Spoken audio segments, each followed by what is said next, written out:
Hello, Enigma Gal. How are you? Good evening, good afternoon, good morning, wherever you guys are today. How's it going? Oh, Caleb.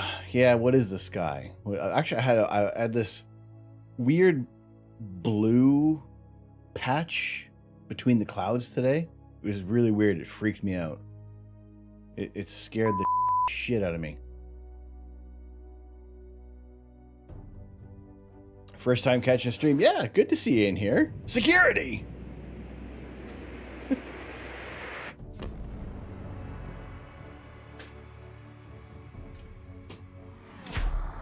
Holy potatoes. Security. 13 months. My goodness, sir. Good to see you in here. Thank you very much for the 13 months. How are you doing? Well, yeah, Enigma Gal, good to see you in here. On to the spike of appreciation for you. Security, good to see you. Wonderful to have you guys in here. Yes, we are... Unfortunately, we have all the clouds once again. All the clouds here. But good evening. My name is Tom. I am the Astro Canuck. Usually we are doing live images of outer space. However, the security cam doesn't even want to work. What's up with that? Hello? Hello? Excuse me? Well, that's an interesting one. Let me see what's up with that. Poggy Man, what's going on? How are you? Good evening, good evening. Third Rock, how are you? Is it sad you just realized today the 533 is a 14-bit, not a 16-bit? No. No, not sad at all. Not sad at all. To be fair, I never even checked the bit depth of that. Never even checked on that there.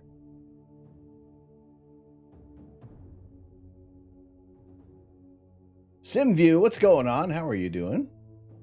How are you doing tonight? All right, so because I can't, for some reason, why the camera isn't working, this is our area, and we have like these patchy little bits of clear skies. Why?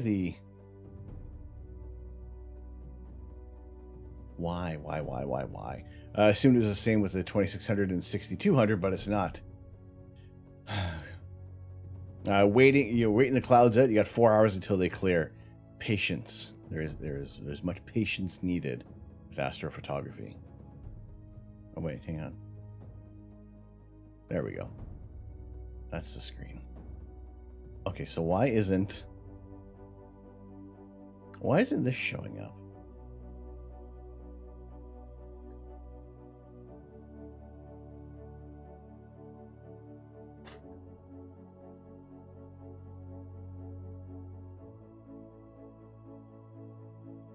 How about that? There we go. I don't know. That was weird. All right, so we have like this fractional tiny bit of clear skies. You can see Vega up there right now. But I don't think we're going to have the clear skies for quite a while. As soon as some gear sells, you're going to be joining the QHY gang. I wouldn't, I got to say, I'm not tied. I'm not bound to ZWO in any way. But I got to say, with just using a lot of their products and the ASI Air, which we're using, and also have the ASI Air Plus connected. So we're going to be downloading some of the images tonight. Rip and Dip, what's going on? Astronomy is relaxing. Awesome stream. Thank you. Thank you very much for joining in today. It is, you know what, when everything goes right, it is truly, it is actually, it's worse. I got to say, it's worse when everything goes right, because you're wondering what's going to happen. What's going to go wrong? You're waiting for that penny to drop. You're sort of stuck with ZWO with the ASI Air Pro. I gotta say, for everything else, like I'm happy with all the products that ZWO does put out. And yeah, just I started off with the ASI Air to keep myself warm. But yeah, and kind of moving over to the ASI Air Plus, I think the big advantage of that is that we're using it for our live stacking. But when everything is right, it is really boring. So you kind of need that balance. I am inevitable.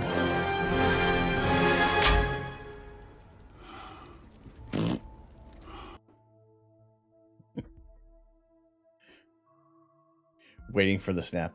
Oh, that's one thing. If that happens, I didn't fix that. I didn't fix the lights. I have like, can I fix it? Can I fix it in time?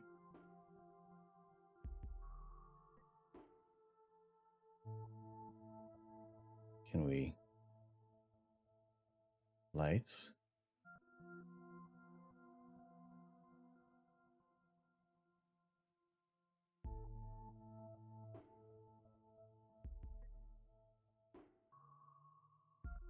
Okay, maybe that'll work. Maybe that'll work. No. It's when the snap occurs. When the snap occurs, that just reminded me to actually fix those lights. So, again, live quality control with security. Thank you very much. Using the ASI Air makes sense if you're getting the mini PC for Astro. It'll either be an Eagle or a mini PC with Windows 10 Pro. It's I gotta say, like, when we get everything built with the observatory. Oh, why didn't that turn? Why didn't that? Should have done that. That's another thing, is I need to relink the that with StreamerBot, and also with I don't know, maybe Lumia Stream's gonna do anything with that. I went with Spony on your accessories, filter wheel filters, guide scope. Took a gamble with the price. It's not too bad so far. That seems alright. I mean, I feel like I was on the fence with the ASI Air, if I was doing that or the Stellar Mate, because because I was looking at the Eagle Pro from Prima Luce, and it was just,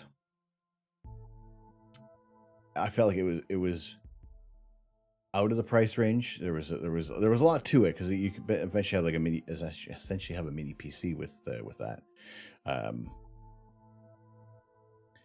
So yeah, it's using this one kind of, it did keep me hamstrung to the ASI Air. A Deadly Fork, what's going on? Kids are watching with me. Can you show a couple of your best photos? Absolutely. Hello, kids. Hello, kids. The Eagle is expensive, no doubt. But yeah, but again, a lot of the Prima Luce products as well, they are, you're seriously doing some specific work with astrophotography. Plus, you can control so much more with that. ASI Air, there's only so much that you can do. So yeah, right now, no, that's the wrong one. Right now, we have like this tiniest break in the clouds. You can see Vega up there at the moment, just pointing in the northwest skies. But usually, when we are looking at some of these images, actually, we're going to be processing a couple things tonight that we've done a live stack on, just to see how well it compares, how much more detail we can get out of these targets versus what the live stack has produced for us. So right now, this part is this is one of my favorite targets that I've imaged. I put, oh my goodness, previously I put about 14 to 20 hours on this target for the Flaming Star Nebula. I started out in the last 2 months without filters and the ultra high contrast and the city light suppression filters. Started using it this week, so making a big difference. I noticed a huge difference when I had the CLS clip filter for my Canon, and just how much nebulosity started jumping out from in the pictures, because how much, even in like a Bortle 5, my light pollution was pretty high.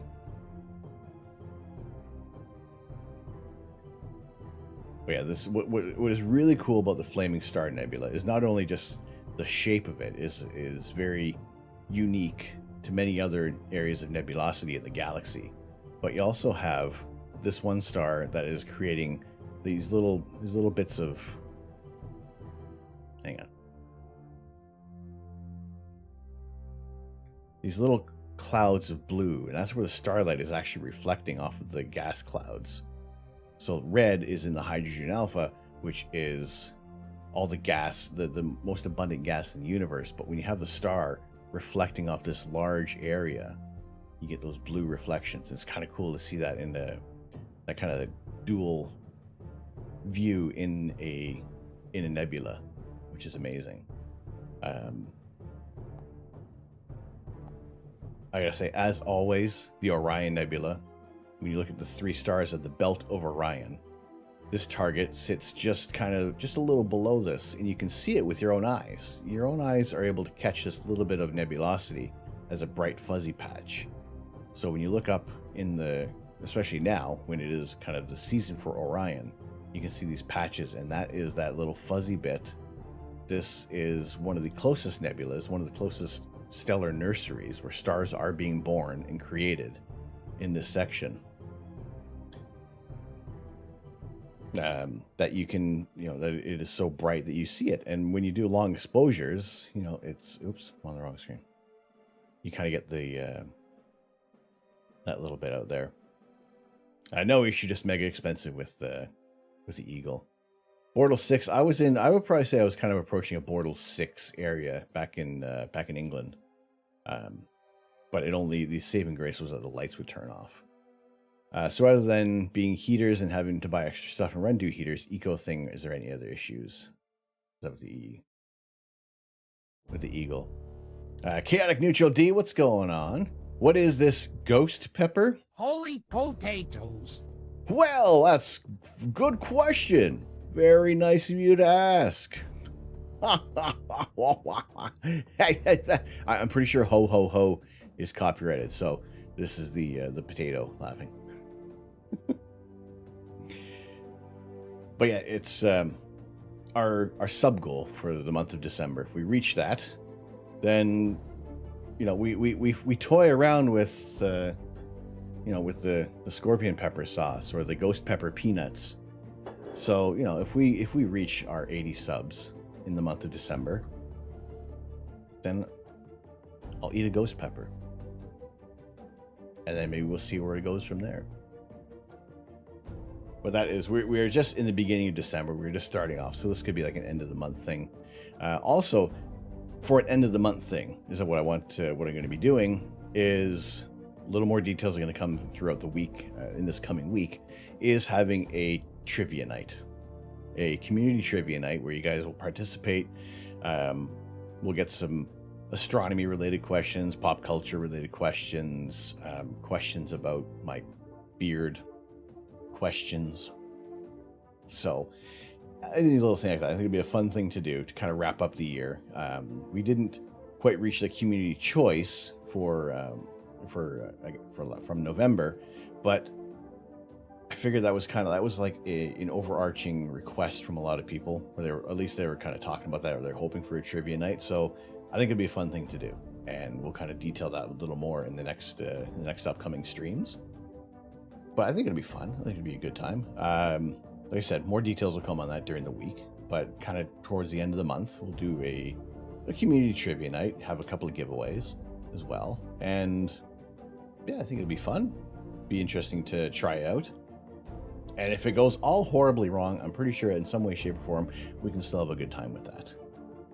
I think that'll be good. So it won't just be restricted to astronomy, although if you do want to buff up on some of your astronomy knowledge, you can check out some websites. You can check out some things from NASA.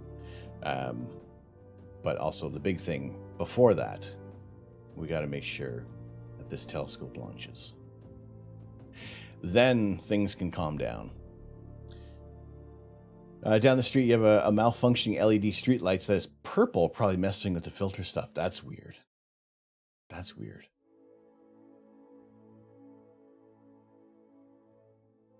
So yes, that's it. That's what we're doing for the end for December. We'll keep things, while it's cold, we'll have things hot and spicy here. You've been waiting to develop a Twitch trivia extension. Going to see if someone else has developed something. See what I'll probably, I don't know if it's is possibly using the poll system. I think unless there's another way that I can kind of track who's answering what, or at least maybe get you guys to rely on the honor system at least here. just careful around the eyes. Just careful around the eyes. And I figured, there have been other, like, don't touch your nose, don't touch your ear, don't touch anywhere. Everything's gonna burn. You rub your forehead, it's just gonna fall into your eyes. I've learned everything the hard way with hot peppers. And it'll happen again. It'll happen again.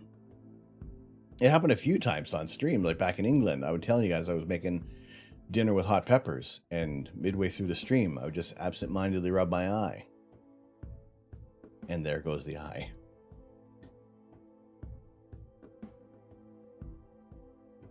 I use like Kahoot or something. Wait, who's in Kahoots?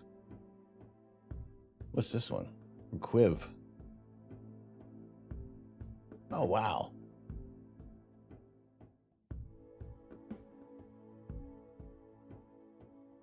That's pretty cool. All right, let's hit. What control center should you use for your astrophotography rig? Every control center. A lot of defective streetlights in your area. Over time, they shift from white to purple temperature. You didn't see that. You saw nothing. You saw nothing. Nothing.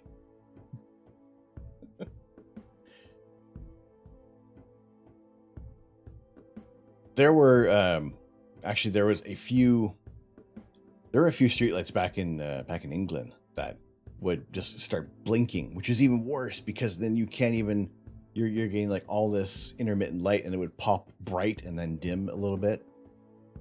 It's just and I'm not saying do this is find like a slingshot or a rock. Don't do it, but do it. And just take care of the streetlights. But don't do it. Do it. And everything will be just fine with everything there. Hello, so adorable. Hello, my love. Hello, Pookie. BB gun, laser, exactly. Just things like that. But I don't recommend that you do it. Do it. Nothing that's going to get you in trouble. Just everything that's whatever you can do to minimize any issues that you're going to have with astrophotography. Please don't throw rocks at other things. No, don't throw rocks at lamps. Throw rocks at lamps. No, don't do that. Don't do that. Don't listen to him. Listen to his mustache.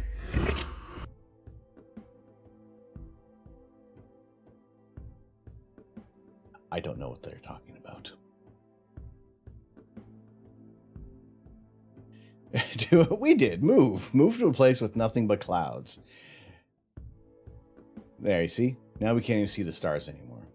So we got the clouds back. There's that brief moment. We saw Vega for like 2 minutes. And all the clouds have rolled back in. So I think that's not yogurt.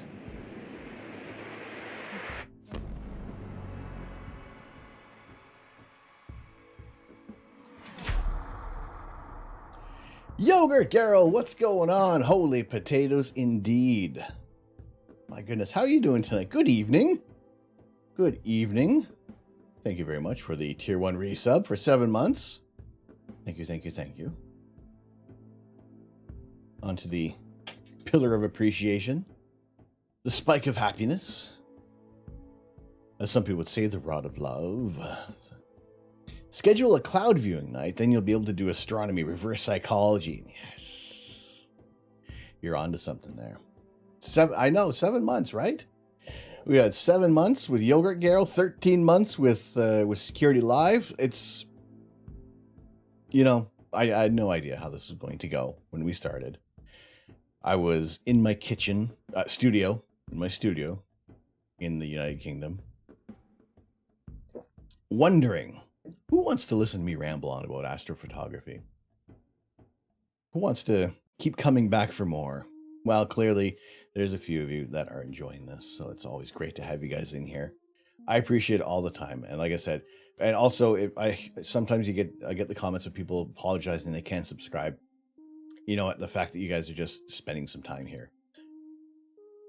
Time you can never get back. You can find like a couple of bucks on the on the sidewalk while you're walking around. Maybe you can get that money back. You can earn it. You can work a little bit, but you know what? There's a time spent here that I appreciate very much because there's no way that you can get that back. So I appreciate it. Thank you guys for hanging out here.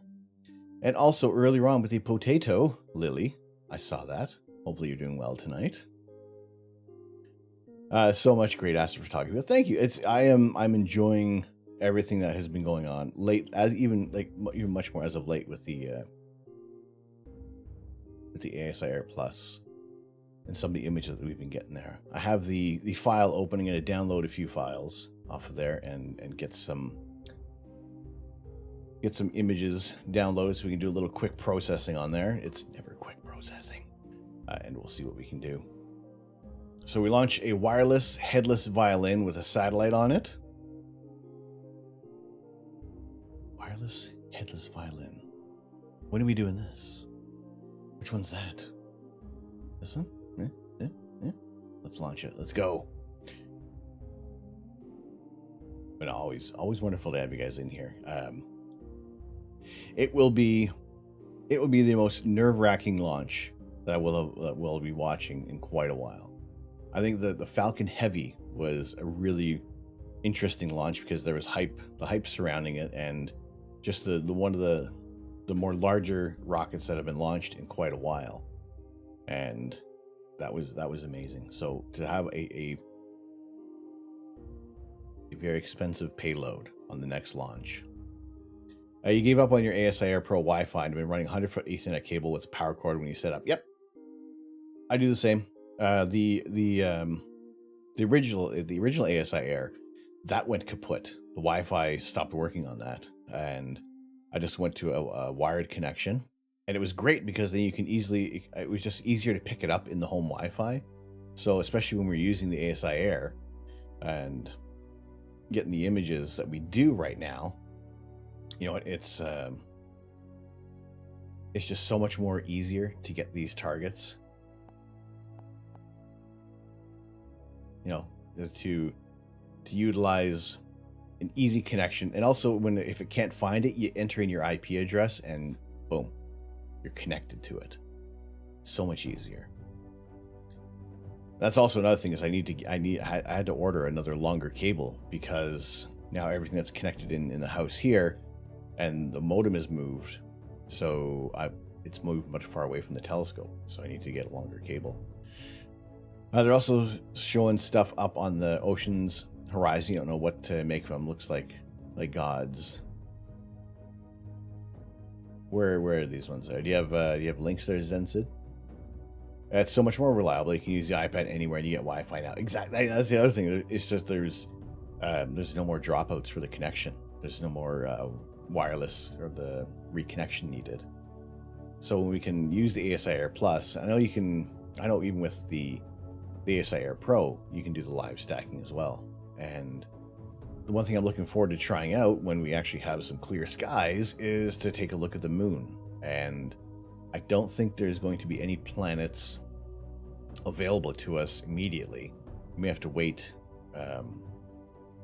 till next season to get some more planets. Pardon me. But you can do the live stacking and sharpening on the ASIR Plus. Been using BlueStacks on your Windows PC and just running the ASIR app on your computer, comfy at your computer desk. It's so wonderful to do that, right? No more numb fingers outside. No more. I was always worried about leaving my laptop outside and having any little bits from trees falling down on the PC, and just kind of getting things like, little berries that'll be on trees and just plip all over the place. I mean, you could see an ice giant as a blue dot. That's true. If we could get, what do we have available right now? Let's have a look here. Although I did watch, I was watching Econ Greg taking a look at Uranus earlier, and that was just riddled with Uranus jokes, and I would expect nothing less. I would not expect nothing less from the congregation. So what do we got right now? Actually, is this is accurate? There actually could be a possibility that we could catch Jupiter.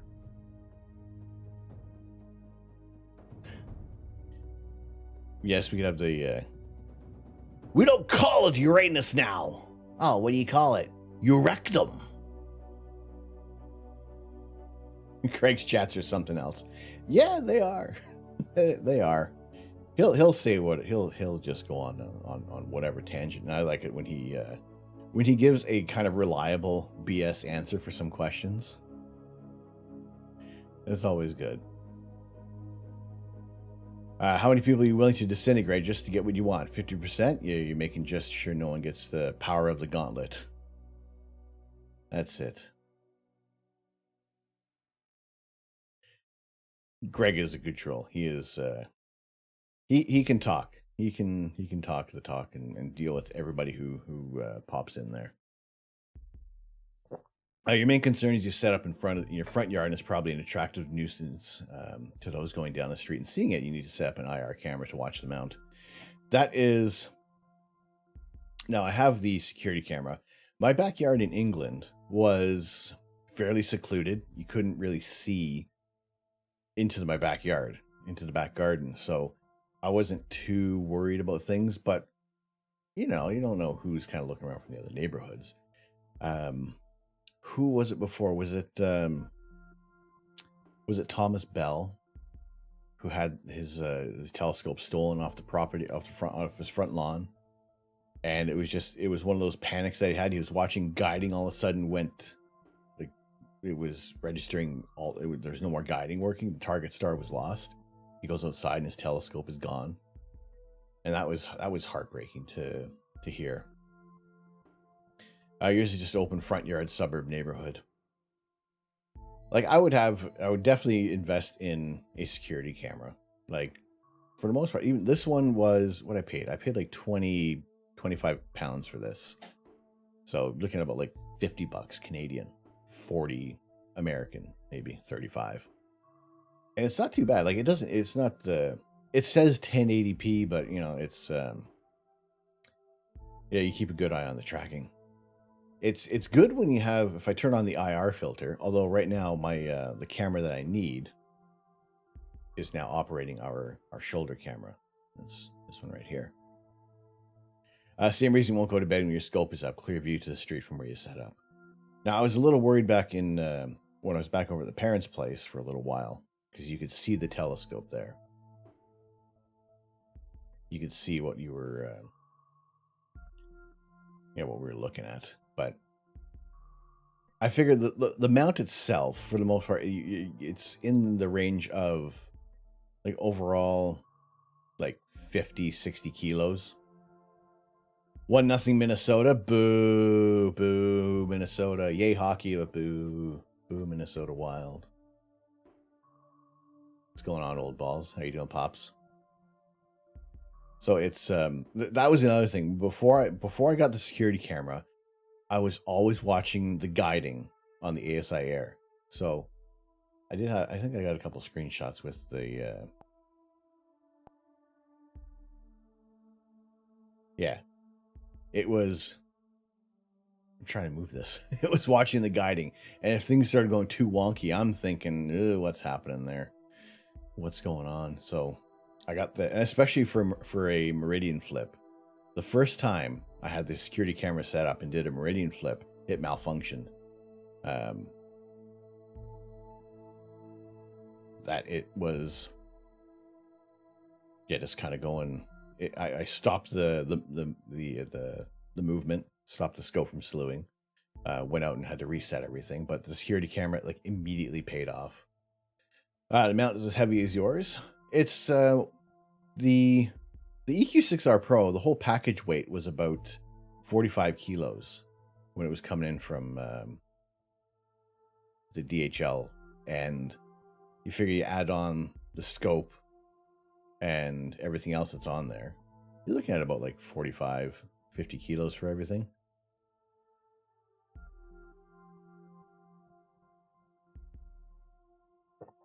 It's heavy enough that it's just impractical to.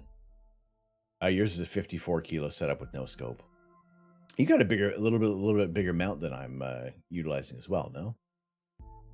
Your backyard is 90% coverage trees, so no luck moving there. You have about 50% coverage trees in the front yard, but you have line of sight to Polaris. I guess that's the other thing that kind of has to come into play if you get that polar alignment set up. But yeah, watching the guiding to see if there's anything happening with the scope. If it all of a sudden went really wonky, that was kind of the trigger. Actually, this is interesting right here because we're looking at the Andromeda Galaxy with a. This is one of our preview shots for like 5 seconds, and this is back in Bortle 5, and we would do 10-minute exposures. So kind of comparing this against doing a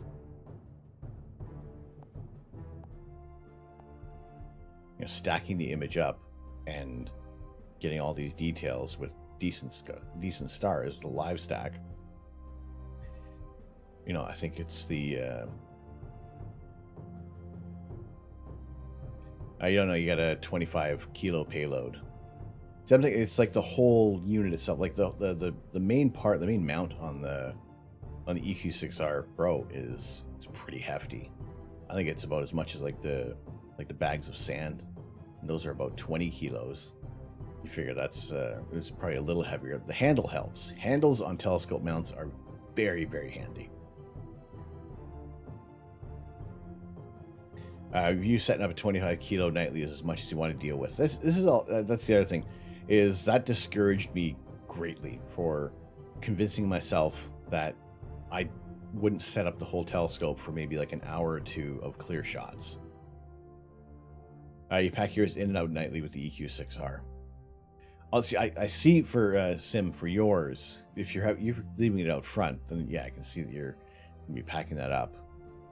So are there times when you feel, do you like to set up as early as possible so that you're not kind of fumbling around in the dark? Because I always, even if I'm set up like 4 hours in advance and all I need to do when I was setting up, taking in and out each night, I would always want to have it set up as early as possible, and then the last little bit is doing my polar alignment, get all the cables out, and not have to be like rushing it and feel like I'm missing any of the dark skies, because that's always annoying. It's you want to try, especially when sometimes you only have like a night or two that's clear, and then you have a patch of skies that are like as cloudy and annoying as it is here. Now, where my telescope is now, there's no... Well, I don't have any neighbors anymore. But also the telescope is on the deck. I put it up there largely because the first night I went out was just to do some quick imaging with the camera. Just to get some shots, like 10 and 30 second exposures. But when you start immediately hearing coyotes off in the distance, and I wouldn't imagine they would come around anyway. But it's just that let's get up off the ground. Let's get away from any potential wild animals that are traipsing about. You set up while it's still light. When it starts to go dark, you go and do your PA and off to the races. That's what I love about the Pole Master, is that it doesn't even really have to be like truly dark out, and it's sensitive enough that you can match up Polaris and get your polar alignment done. I probably should have set up by now, but you're guessing it won't be cloudless until 2-3 in the morning. See, but at least now we're in the winter months, so even if you're kind of set up at 2-3 in the morning, it's still potentially, if at 2 in the morning, you almost have maybe 4 hours of imaging time. And if you're also kind of going after Comet Leonard, and that's kind of when you're going to be seeing it in the earlier hours in the morning, at least for me, depending on where you are. JRL, what's going on? Hello. How are you doing? Good to see you in here. It holds the same using SharpCap's polar alignment tool, which doesn't need to be super dark. See, I've never tried out SharpCap. It's the take an image, here's your result, do your adjustments. Take another image, here's your result, make your finer adjustments. See, I tried doing the polar alignment with the ASI Air, and it wasn't too bad. I did it this time because I didn't have my laptop ready, and also I wanted just to try it out. it wasn't too far off, but it wasn't as quick. I probably spent about maybe 20, almost 25 minutes trying to get the alignment right with the ASI Air, because it's not that live view that you get with the Polemaster. I feel it's just, for me, that was like way easier. I pulled around in like 5 minutes when I got the Polemaster on there. But there are other people that do swear by the ASI Air polar alignment, because you're using the camera that you are shooting with to make your polar alignment adjustments. So, you kind of set up with the program there. Doing awesome, watching you a bit before your own stream. Well, good to see you popping on in here. Glad to have you in here. Hopefully your weekend is going well for a Saturday. You get a semi-auto air gun with a laser flashlight. You don't want to kill a coyote. Air horn with a flashlight. Yeah, I wouldn't want to kill them. I'm not hunting them or anything like that. Just to keep them. You know what? I'm equating coyotes to spiders. Stay out of my beard, and we'll have no issues. They can do anything they want. Stay out of my beard. I've yet to use any Windows tracking capture mount to control apps. You only know the ASI Air so far. I tried using EQ mod and using Stellarium. Using Stellarium with the with my Alt-Az mount and controlling the telescope through there. It didn't work out too bad. I also controlled the telescope through Sky Safari for a brief time. And again, once your plate's solved with the ASI Air, then if you can control it with any of the other programs, it's what I do like about utilizing using Stellarium. At least then you can you have the map to look at the targets. Whereas with the ASI Air, you just kind of have that menu that's going to pop up where then you'll choose your targets, but you don't get to see exactly where it is. And unless you've memorized the coordinates, then you're not going to get the kind of the idea of where things are, unless you're more familiar with the constellations. When you do yourself a favor and go straight to Nina. And that's also what I want to do as well. Is actually what I'm thinking about is just trying it anyway. Because to have your telescope connected, does it need to be just on the network for Nina? Or is there some other controller that you need to utilize? You have Stellarium installed, but you don't know how to configure it to see the mount yet. I gotta say, when I had it connected to the computer, and I would imagine it may not be any different for right now, with your EQ6R, do you have the latest one where it is just the USB B to A, or do you have to go through the hand controller? Because if you can connect that directly to the computer, then I think you got a little easier time of making the connections, because let's see,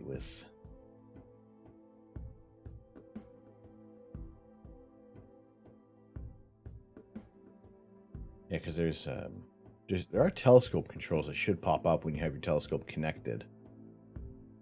I would have to have a look through the location, no, configuration.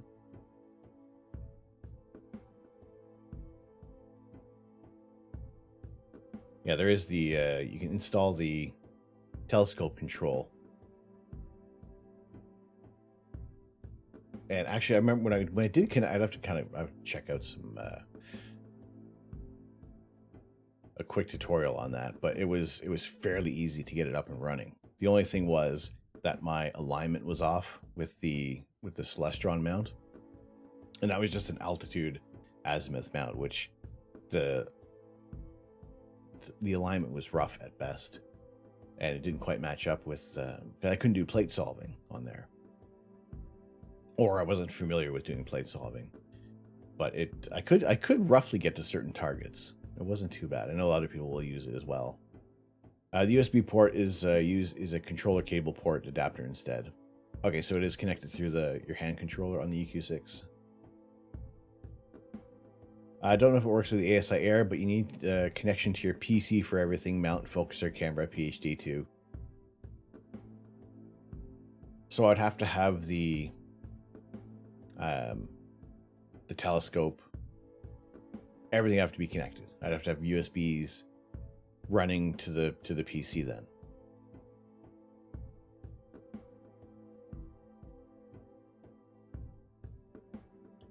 You remove the hand controller and plug the controller port to the... Okay, so it is like that... I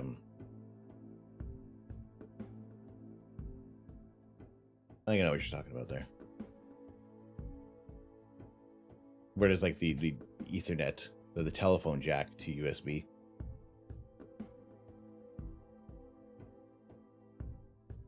But I think, yeah, if you need to connect everything, would it work well with a hub, Third Rock?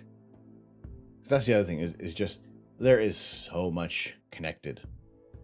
You tried USB once, but didn't understand which driver to use.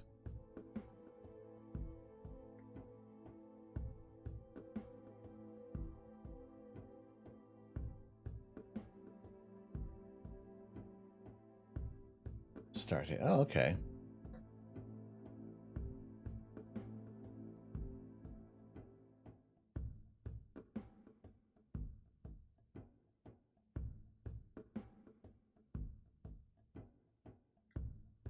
Interesting. Interesting.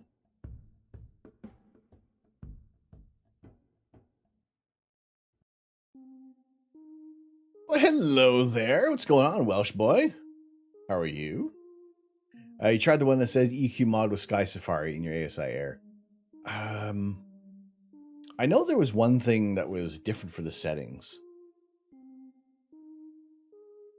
Because it was kind of like, if you're using like EQ mod, it has to be like, oh, can I even see the settings at the moment on here? Yeah, doing well tonight. Doing very well. Aside from all the clouds. Aside from like no stars. We had a brief moment. We could see Vega. And now it's gone. So we had like 5 minutes of a clear patch. Other than that, good to see you in here on our Saturday evening.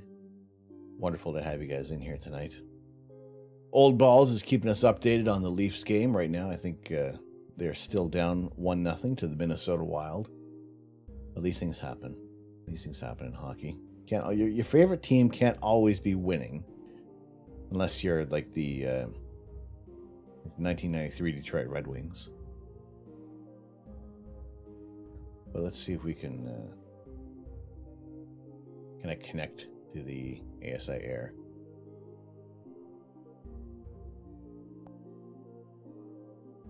Which I should be able to. Should just connect right there.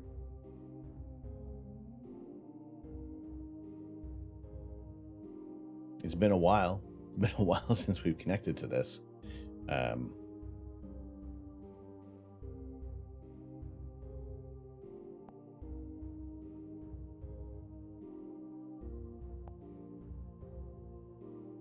Connection failed. Connect via IP.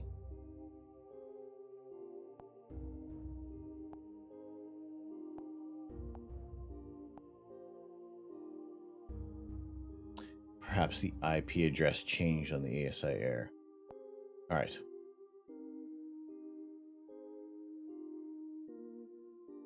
If you recall correctly, yes, Paul uses the EQ mod as Nina. He uses it to control the scope, for example. Yours uses a Gemini telescope, telescope.net, because you can control your mount via Ethernet, which is why you bought it, better than USB. All right, we definitely want to check that out, see if that kind of works.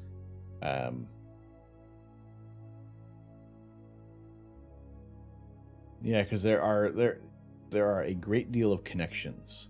There are a great deal of connections on the PC right now, and to the fact that some of the slower connected items are being utilized with the USB hub, and I don't want to be overloading things on there.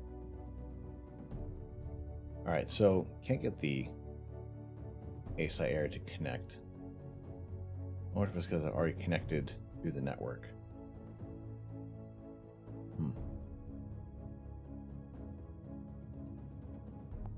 That's right. We have these images. We have these images, but I also want to download some of the image files that we've taken, especially doing like the live captures. Ethernet has a longer range before signal drop off than USB. Then I would actually I didn't even twig on what was the price for these. $155. Now that's on Amazon.com. But I'll leave that tab open. I'll check that out on Amazon Canada. Only one left in stock. Order soon. Oh my goodness. Somebody might need to grab this before I do. Someone will grab this before I do because I don't need it right now. But the only thing I do need is and it's on order, a longer Ethernet cable to connect the ASI Air from the telescope way out there, which is much farther away than any other cable that I've had in the past. So yeah, there's some things we got to do. There's some things we need to move around. I need to move a bunch of captures over from the SD card. Latest ASI Air version keeps defaulting to save to the SD card instead of the USB drive. Really? Are you using the Pro or the Plus? Sorry, I think you said you're using the Pro, right? See, because what I have done is when it's connected to and it worked with the original ASR as well. When I'm connected to the network, is just doing / ASI Air, and that'll connect to it in the network. And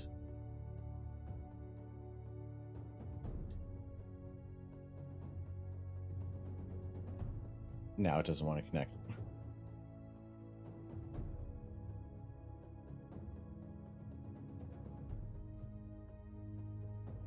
You just need to remember to change it in the settings. It passes to your 60 something meter Ethernet cable. I think I'm getting a probably a 40 or 50 meter cable. But I mean, the one like I've had a 20 meter that just is going to fall short by maybe 10 feet. But without using it this way to connect it, it's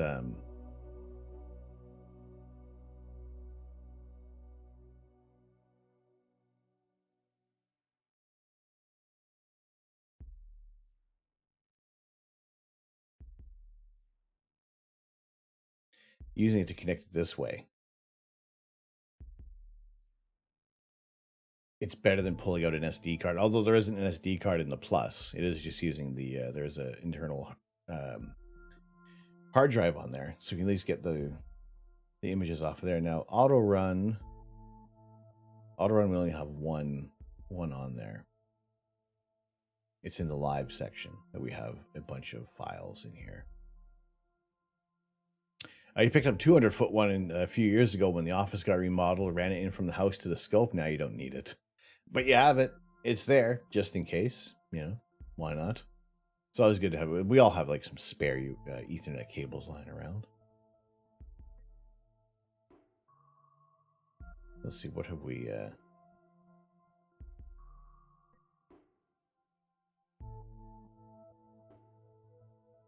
Sharpless 240.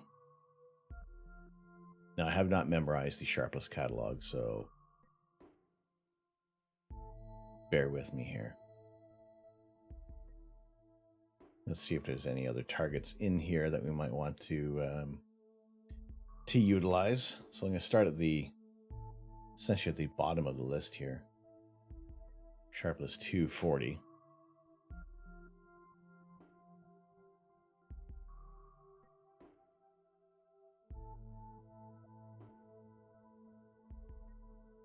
Oh, that was when we were trying to capture some of the Spaghetti Nebula, which wasn't we need longer integration times and basically a dedicated hydrogen alpha filter to start capturing any of this data. It's there if you can ever get out with a scope and avoid being near the scope. So it's I don't mind most times hanging out beside with the telescope. Although right now, the Flying Spaghetti Monster Nebula. Like, this is a huge target as well. Like, right now, with my small refractor, we still can't get the whole target. Like, this is a massive target to image. Like, I would need to, if I was to do a mosaic, I would have to kind of do like one of these. I need to do a 4-panel on here, which, if I was using Nina, would be easier to set up a mosaic, right? At least with the ASIR Plus, you can kind of pick a plan to run targets. They haven't integrated mosaic planning in there. So if we can get mosaic planning in the ASI Air Plus, then I think it'd be great. It is when you're imaging a bat target as four panels with the 80mm.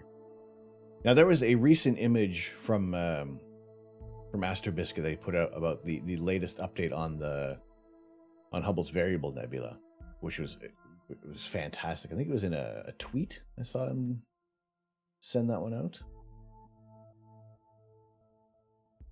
All right, let's see. We got another target here, sharpless 129. Which one's that?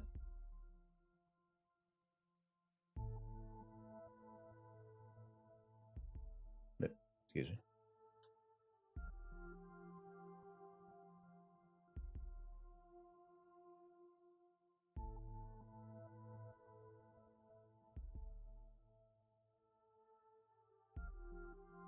Oh, okay, that was the Flying Bat Nebula. We did. I did about an hour on that target. Now, it doesn't show up in Stellarium, unfortunately. Actually, I can show you what the Flying Bat, at least part of that, or the bat and squid. That's this target here. And while we could easily capture a lot of the hydrogen alpha, there is a very faint O3 signal, which kind of creates this squid-like structure in the middle, which is a very kind of this vibrant, bright blue, teal, kind of cyan area of nebulosity in here. So it's a very interesting combo with this one. I'll be back in a bit. Just realizing the missus is off in 50 minutes. No worries. No worries, Third Rock. We're here for a while. We're here for a while tonight. We've already been here an hour. Holy potatoes. Glad to have you guys in here. Wonderful to have you guys coming along for the ride. We are going to be doing a little bit of image processing. Just trying to pick out what target we're going to process tonight.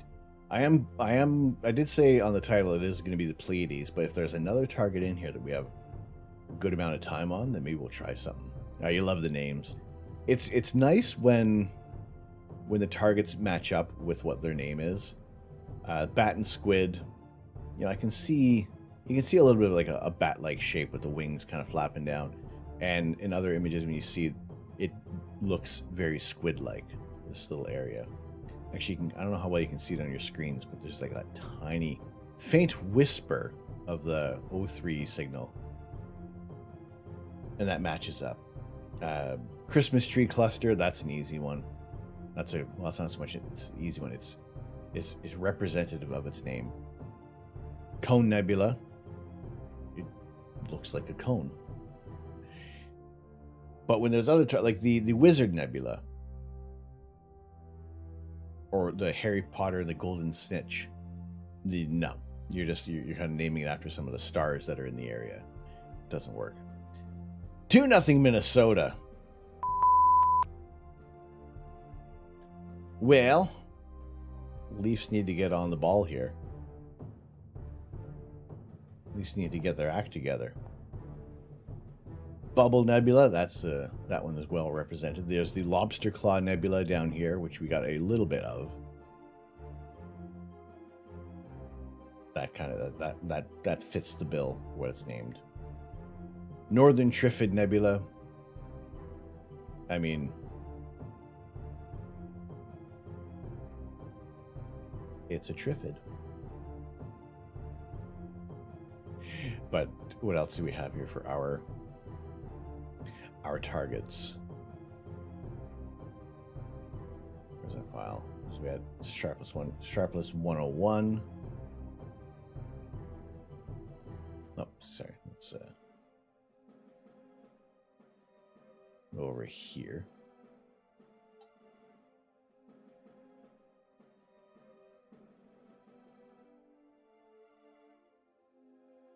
Which is the Tulip Nebula, but I don't think we got a lot of... no, we only got a few frames on that one.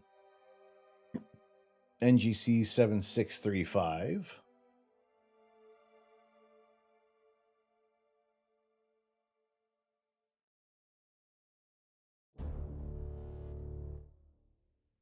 That was the Bubble Nebula. I don't think that's probably not going to be a great target to work on, because we had a lot of clouds rolling through, and that's why the image kind of looks fairly soft. I probably wouldn't recommend editing that one, because it wouldn't be indicative of something decent. NGC 6974.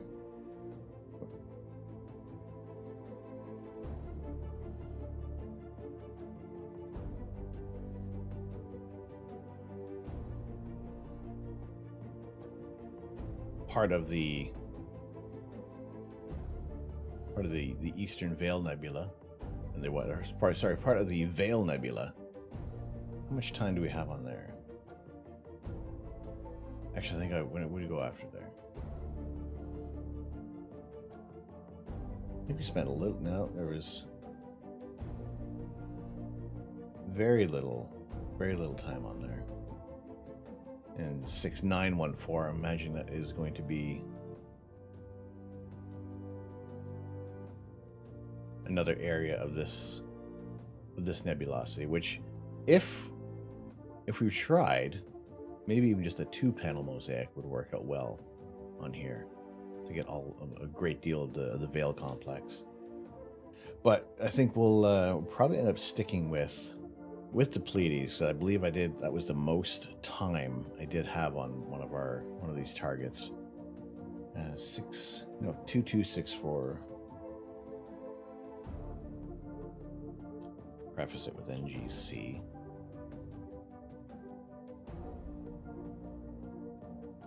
The Christmas tree cluster, which we have a great deal of time on there.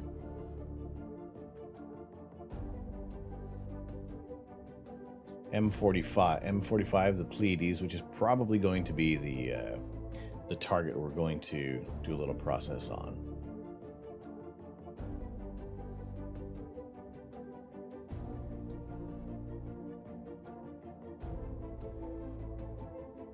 And which that just fits so nicely in there. You know, I'm going to go for... We're going to do our process. I'm going to download these files, and we'll get those running through Deep Sky Stacker so we can do a little bit of a process on that.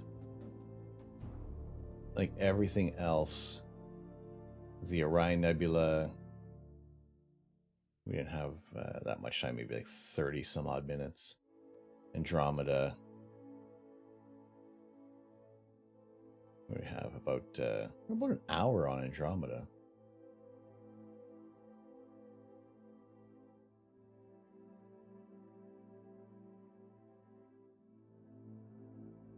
Yeah, I think we'll, I'll get these files of M45.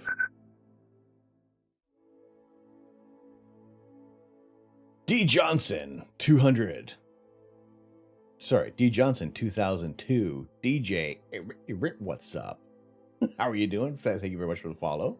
Welcome in, welcome in. We're going to do a little bit of image processing tonight.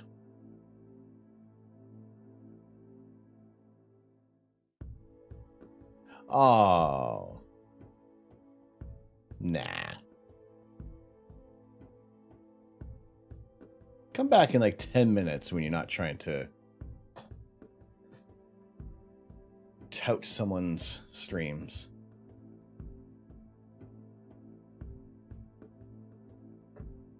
We'll see in about 10 minutes. We're going to talk about astronomy. We're going to do some image processing tonight. We're going to work on the Pleiades. I've actually never really done a stack of images from the Pleiades before, so I think it'll be interesting to try that out.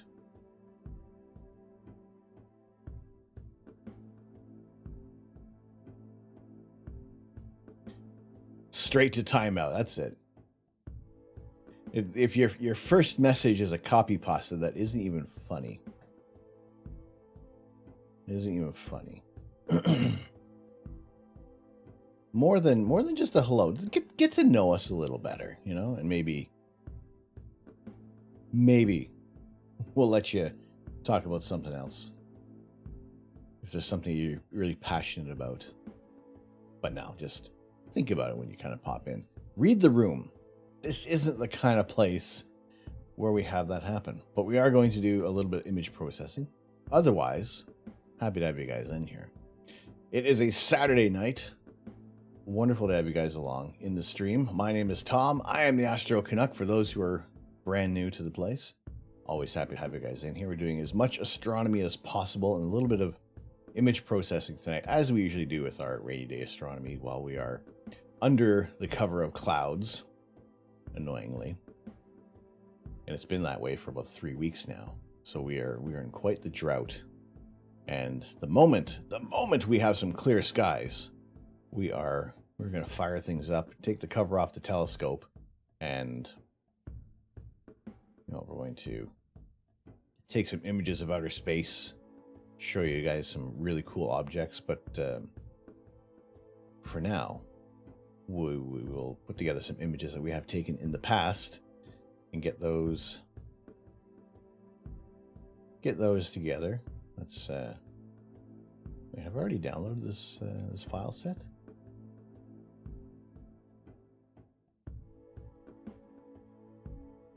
Holy potatoes. It looks like I did. Wait, that's the wrong voice. I mean, it looks like I did. Ho, ho, holy potatoes. What's going on, Doranya? Hello? Hello. How are you doing tonight? I still had the vampire potato in my head. How's it going, Doro? Good to see you. Potastro. That was almost a catastrophe. Wrong voice, my goodness. Wonderful to see you in here. How are things? How is your weekend going? Good to see you in here. So it looks like I've already downloaded these files for the... Yeah, I already have. All right, so we'll... What are we looking at today? We're looking at all the clouds. Look at these clouds. Aren't they wonderful? Aren't they beautiful? With like... Okay, we have an airplane. We're looking at clouds and airplanes. Still recovering from a shoot, but doing great. What was the cosplay for this one? How'd that go? How was that? Demon Slayer cosplay. Excellent. Wonderful. So, who is Doranya? Who is this wonderful person we're talking with right now? Go check her out. Go check out her streams. Some incredible makeup and cosplay that she does. And some wonderful moves in Just Dance. And just a all-around fun place to hang out. And I am trying to get into as many other streams as I can. And just realizing that I can have so many more streams open now that our internet is a little more reliable. So... yeah, happy to hang out in Doranya's streams whenever possible. But tonight, like I said, we got the clouds, but we have past images. We have past images that we've been looking at. And what I'm going to do is see if I can do a little bit of a better job, I doubt it, on a image stack that we did and shared on Instagram, wherever my Instagram is hiding. Let's just open a new tab. Opening tab number 502.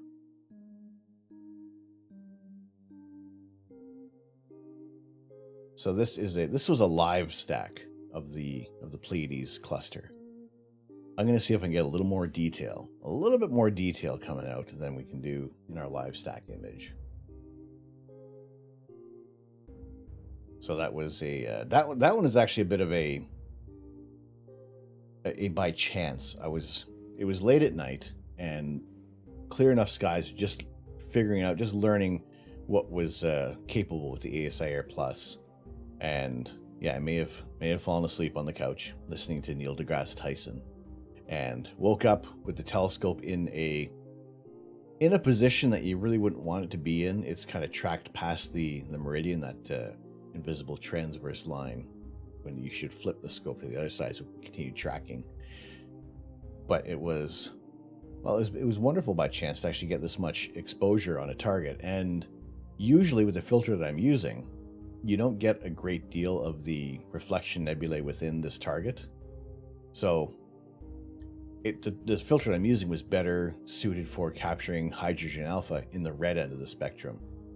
The filter isn't quite designed to capture a lot of the blues in a reflection nebula, because it is just a starlight reflecting off the gases in that area of space that it's traveling through. So to be able to see that in a low light polluted area, I'd be interested to see how this one's going to look in a stack. So we'll open up Deep Sky Stacker as well, so we can get that together. Put those files in there. Yeah, just see what we can do, what we can see with our targets. It is a wonderful Saturday night to have you guys in here, keeping my ear to the ground, or at least the old man is keeping me posted on the hockey game tonight, and it doesn't sound like my Toronto Maple Leafs are doing too well. So I am almost much happier that we're doing this tonight. So let's get the our files together here. And these were all 3-minute exposures. I chose 3 minutes because it's long enough that you're going to get some details in your targets. And it's also short enough that if there's anything happens to the image, like if an airplane flies through, or if there was a satellite that just blazed through the image, we're only losing 3 minutes. If you're doing like super long exposures, if your mount is capable and tuned to be doing some long reliable exposures, if you do an hour and you have a bunch of targets, Duranya, if you have a bunch of satellites, it's going to ruin it.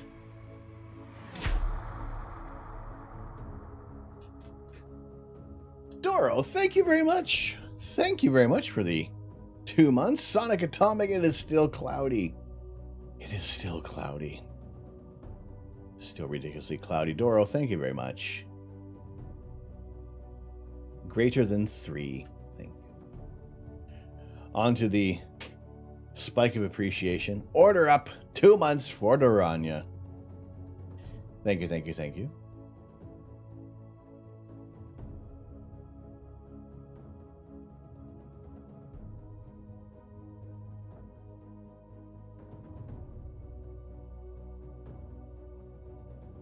How is the weather in your area, Security? Am I going to be taking a quick road trip to get some clear skies? No problem. Happy to support such an awesome stream. Thank you, Dora. I appreciate it. It is. I like to share some interesting things. I love astronomy, and I think that since the first moment I looked through a telescope and took a picture of the moon, I want to share this with you guys as much as possible. And also kind of give you guys a little insight into how astrophotos are developed. Because for the most part, first image out of the camera it's fairly underwhelming. So there is that process that you need to do to bring out these details. And if we can do it in such a way that we can make the image much more interesting to everybody, then I'm always happy to share that experience with you guys. So usually I will go for the first photo taken and make sure that we have some nice round stars, and those you can see it just above the E, just up there. It is a nice round star, so I'm going to use that one as our reference frame, so everything will stack to that. I haven't tried any transit captures yet. I haven't. I also haven't had enough of the clear skies. I would like to keep an eye out for a transit of the IS, of the International Space Station, across the moon.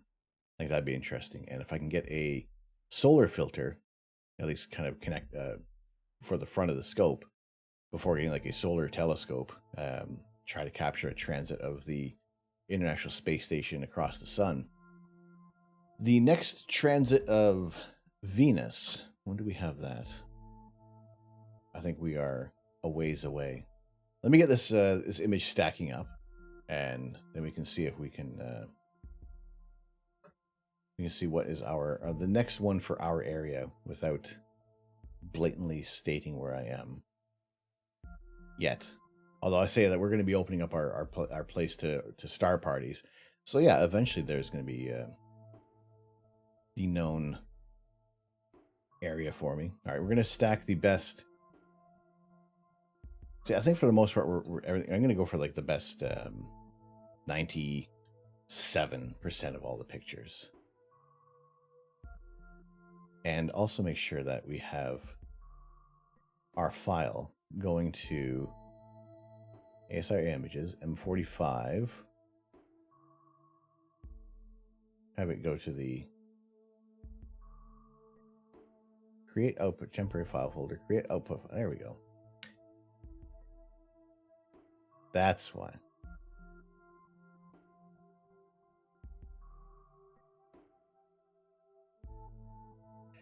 Foiled again. I'll find you one day. All right. Let's get these stacking. We have 4 hours and 15 minutes on this reflection nebula. So let's let that run. Go to Transit Finder. See what we have come up in my area. Set your preferred travel distance. Say 1 kilometer.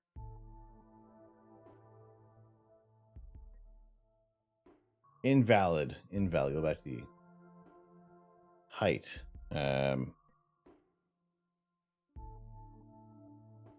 What's my altitude? 144 meters. Set the time. Let's see what we have in like the next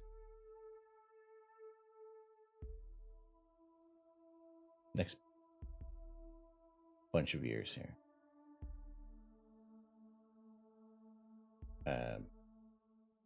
Why does it want to do that?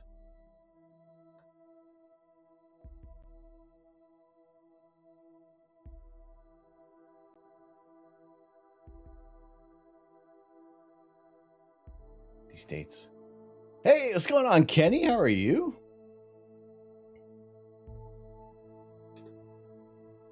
How's it going? Please select a value that's no later than February 2nd, 2022. Oh. Okay. Let's try that again. February 2nd. Nothing's popping up.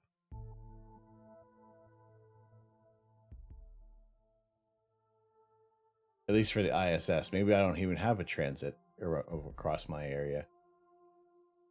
Doing well. Excellent. Excellent. Good to hear. Good to hear. We are, well, I mean, there's darkness out there. It's very few stars at the moment. So we're doing a little bit of processing. We're doing a stack of the Pleiades, which is running right now. So we'll see how this process turns out versus the live stack that occurred with the ASIR Plus. Let's see if we can maybe do something a little better than that. But with a lot of these bright halos around the stars, there's very bright stars in the Pleiades, so it'll be interesting to kind of keep that under control. I just shot the Pleiades last night. It turned out pretty good. Awesome. What filter were you shooting with? Because it was probably the correct filter, aside from what I'm using, which is better for the emission nebulae. If I had the L Pro on here, I would imagine we would get a great deal more of the nebulosity around here. You don't have any. Well, that's probably even better. Shooting a reflection nebula without a filter is, aside from maybe some star bloating, you know, you're getting a much more broader image from the visible spectrum, as opposed to when we're cutting out so much light with the filters that we're using. All right, there's our stack. That's all ready to go. It looks, actually doesn't look too bad.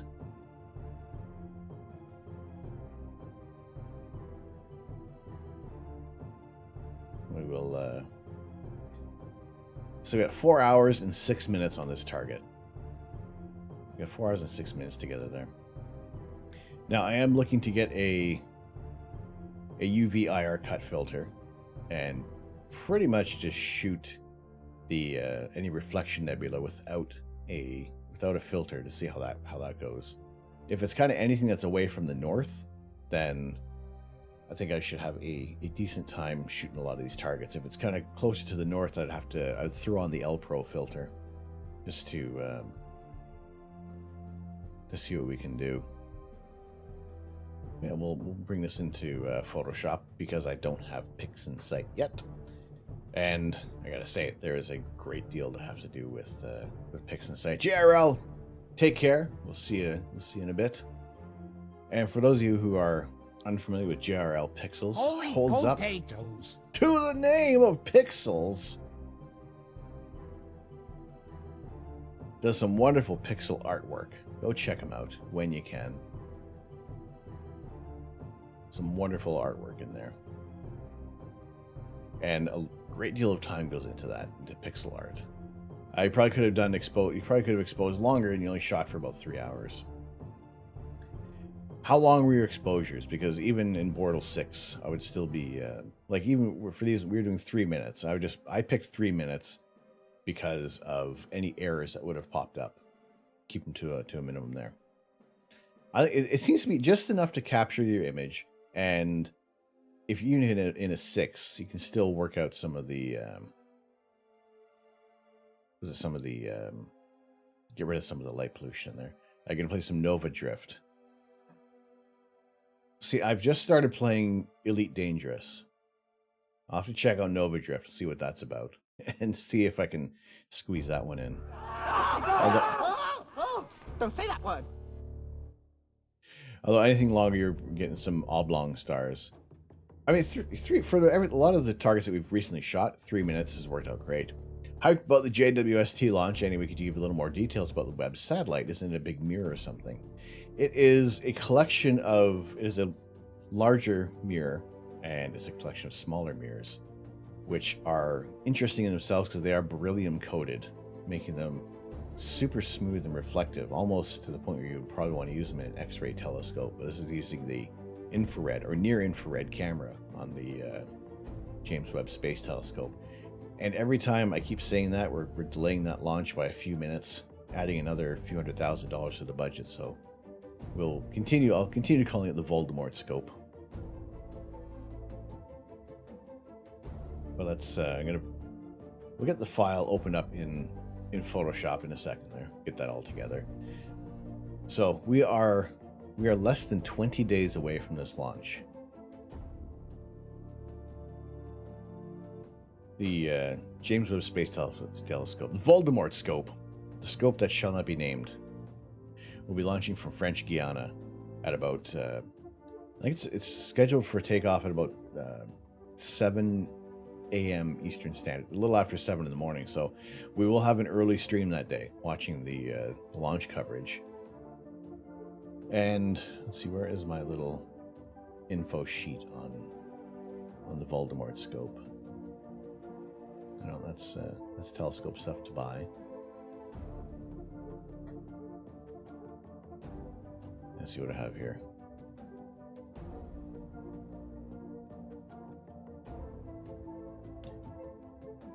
So here's an example. This is why the Voldemort scope is so important, and why it has to work right out of the box, and why there's been so many delays. Just make sure that everything is going to operate correctly. Hubble Space Telescope is about 570 kilometers above in our orbit, and that's serviceable. That's why when the optics weren't correct, they sent a mission up a couple years later, or a year and a half later, and they're able to fix the Hubble Space Telescope.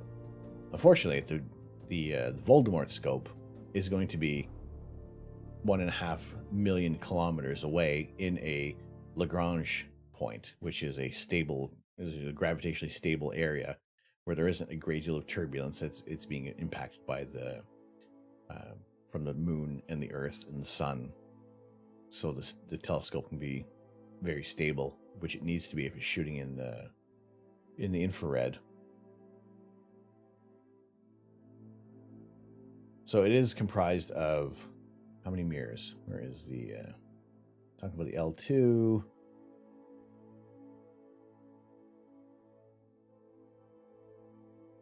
How many mirrors do we have on there? I think it's what they're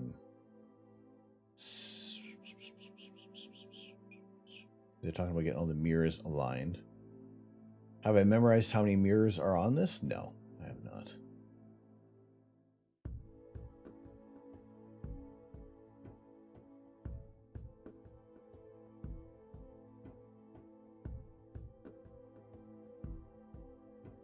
So it is much larger than the Hubble Space Telescope as well. We will get images from this scope, and actually that's kind of down there in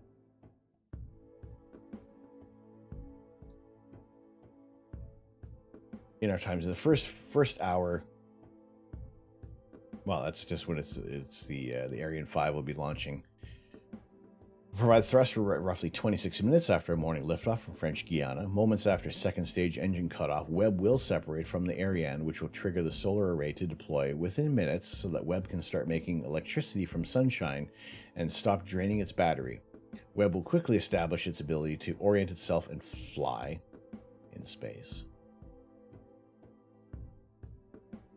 So in the first week, the Sunshield deployment will shortly after we execute a second trajectory correction maneuver, we will start the sequence of major deployments, beginning with the fore and aft Sunshield pallets.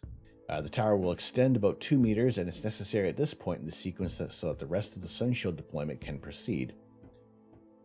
Sunshield membranes will be unpinned, and telescoping Sunshield mid booms will extend, first the port side, then the starboard side, pulling the membranes out with them.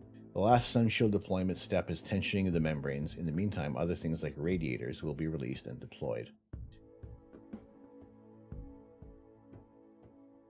So in the first month, it's going to take about, I believe I said it's taking about 30 days to get this 1 million-mile journey. So it will be, there are going to be many updates that are going to be coming along.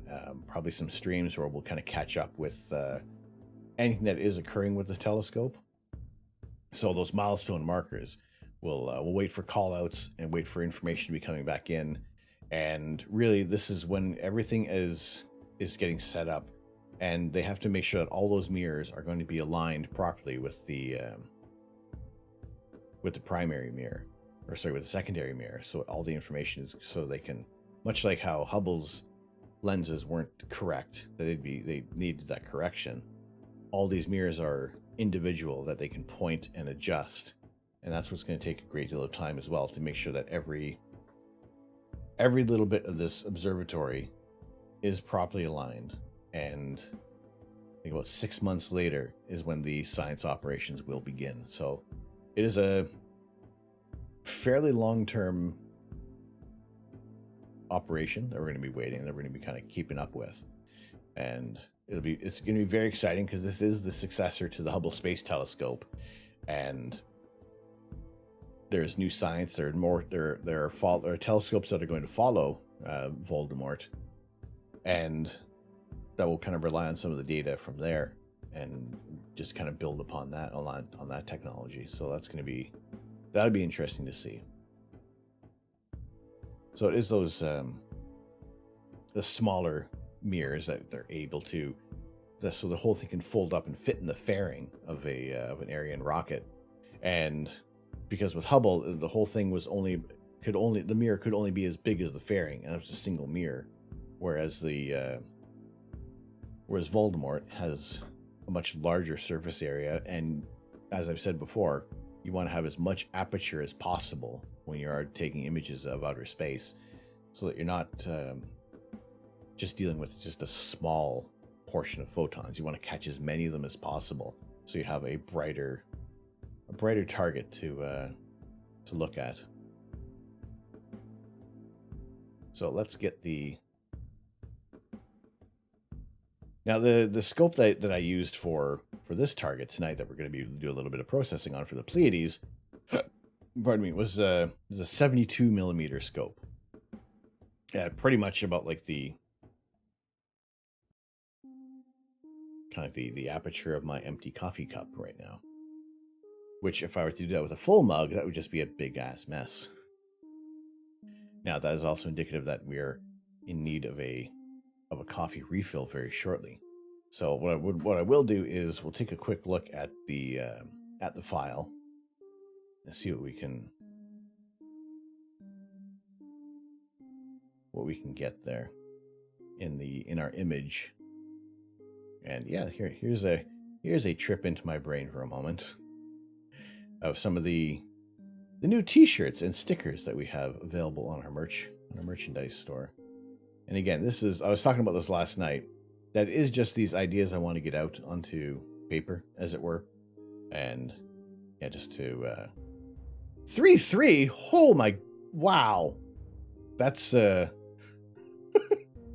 did Austin Matthews get another hat trick?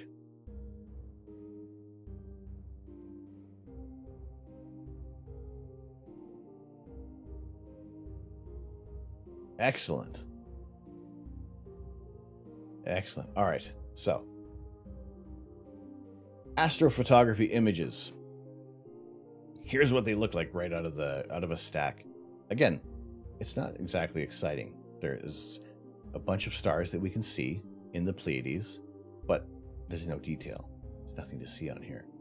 There also isn't a magical one-click button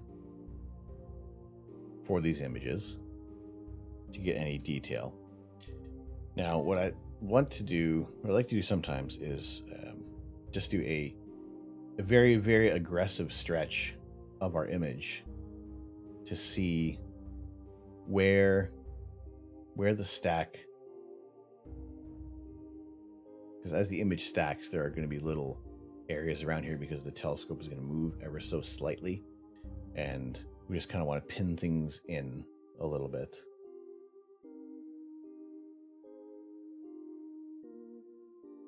Just see, you just kind of see how it moves in a tiny little bit there. That's what I'm just looking for.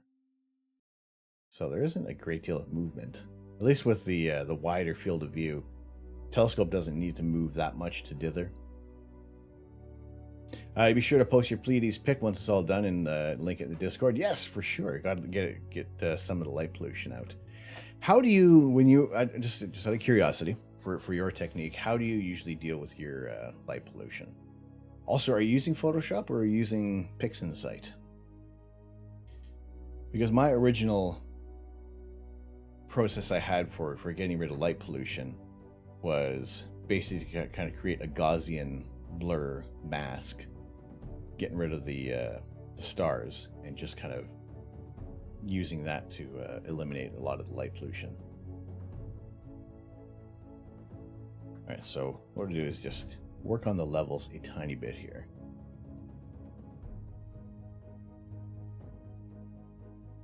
And again, making sure we don't start clipping anything. Because see, everything that turns, that's light is remaining in the image. Everything that's dark is getting clipped out, which is what you don't want to do. So you just want to kind of bring it in just a little bit.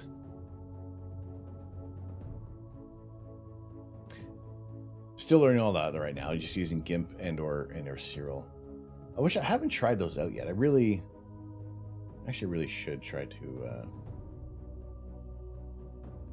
try those ones out. I'll show you in a minute, like what I do for removing light pollution.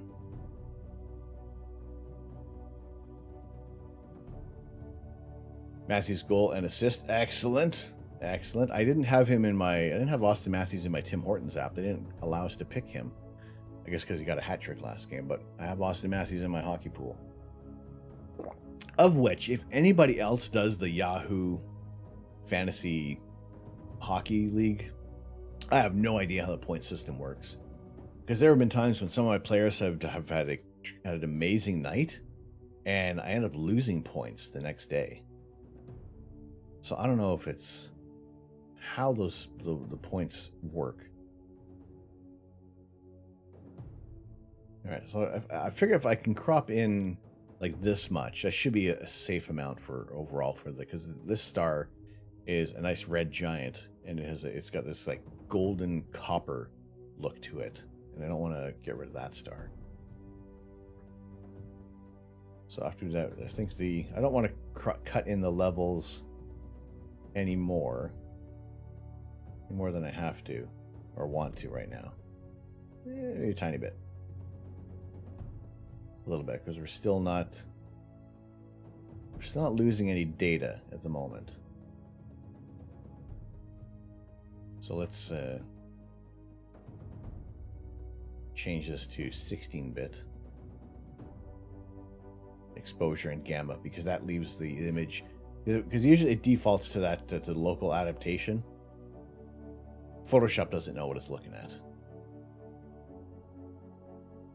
What was the mask you said you did with light pollution? I will show you in a moment, as soon as I can kind of get some details coming through. So yeah, when you're moving from 32 to 16-bit, I always go to exposure and gamma, because it doesn't do any changes to the image, and it just kind of leaves you with what you had from the 32-bit, and then you're kind of free to do some more changes. And once you move to 16-bit, then you're able to adjust the levels a little more. And with that initial curve adjustment is where we can start to see the details coming through. And again, sometimes like I'm gonna go a little aggressive on this one just to start off with, knowing that I'm going to end up. Actually, no. I say that I always like, yeah, let's go aggressive on here, but I also want to keep a nice even curve, and just as long as it doesn't make a straight line up at the top, you're not going to be clipping any of the data from your highlights. You just want a nice even curve, and then we're starting to see some details coming through. But it's like this little game of adjusting your levels.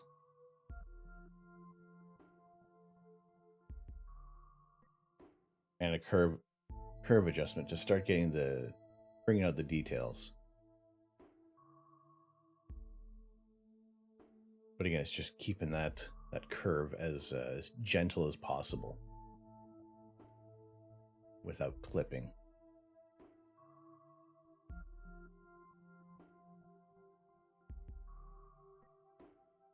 So we're starting to get some detail, and the stars are nice.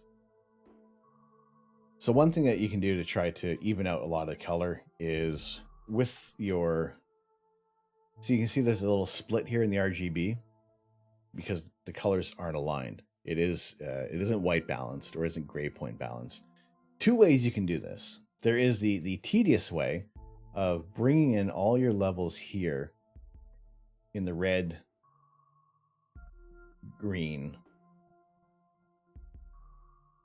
and blue channel to try to align everything, but it doesn't. I'm not always happy with how that works out. So if you pick this middle one, this middle eyedropper, and that kind of will set your gray point. So you want to pick like a neutral area in your image, so that you're kind of getting the representative blues of the reflection nebula, your stars. You're getting your white stars and your red stars in here. And I would say I'd be okay with that.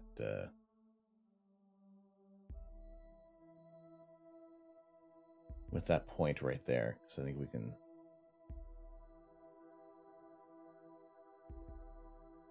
start to pull out some more details. So one thing you can do, okay, I'm going to come back to this step. What I'll do is a bit of a more aggressive approach on here, bring us some details and show you what I do for adjusting for light pollution. So what I do is create a new layer. And I don't know how it probably isn't going to work out too well because there's a great deal of these bright stars, but I'll show you the principle behind it. Basically you're creating your layer. What you can do to kind of fudge things a little bit is if you want to get some of the bright stars, that one works well. Astro Exploring's video is basically let's just say we got rid of all our bright stars. Essentially what I've done is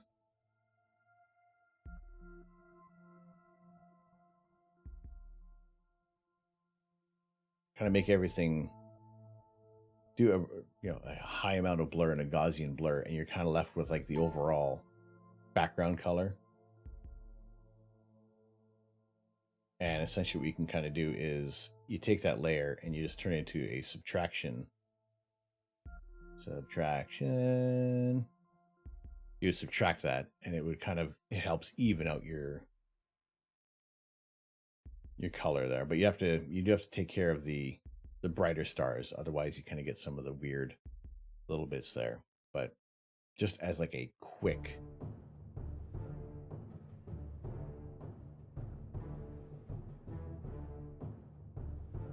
just to kind of even out the background there. But even like blurring that, we can see that, for the most part, we were actually pretty lucky with without any. Well, there's not a lot of light pollution in the area at the moment.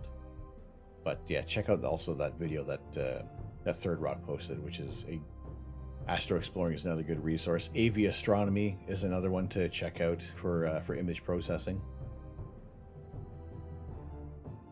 But yeah, if you have a great deal of light pollution, then that's one way you can kind of get rid of that there.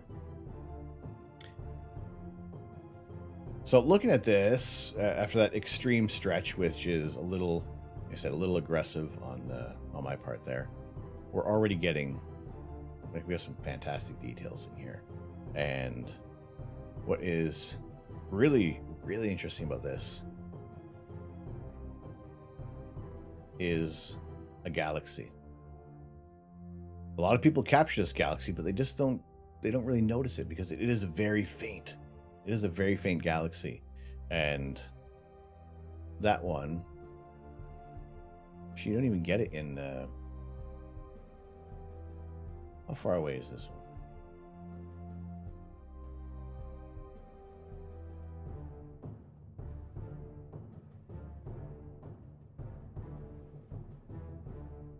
I think this galaxy is another 200 million light years away from the beyond the Pleiades,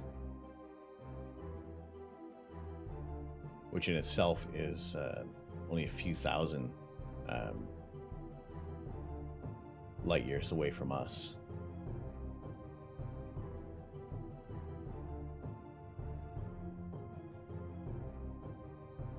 But yeah, overall, I'm liking how everything's looking.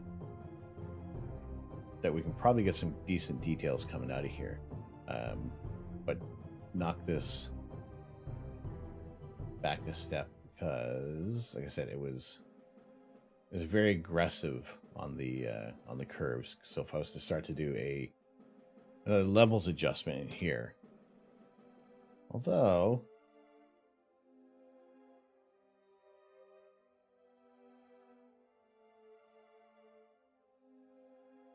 GIMP. I'm trying to think. If you check out, I believe Astropharsography has done a few tutorials with GIMP. You want to check out his YouTube channel? He is another one to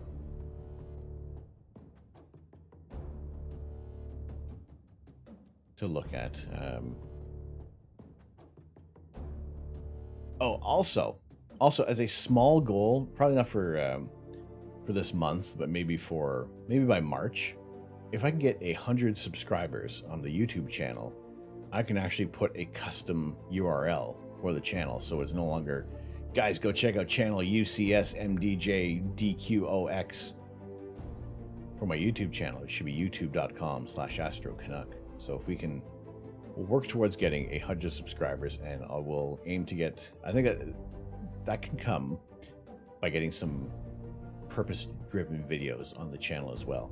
Not so much of just kind of uploading our VODs, but if we can get that, then I can actually get a proper YouTube link to start putting up. That's going to make a little bit of sense.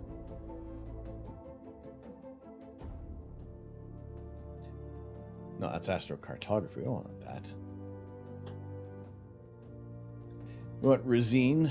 Rosine is a fantastic astrophotographer as well in the UK, and yeah, he does have some videos on GIMP if you do want to check out.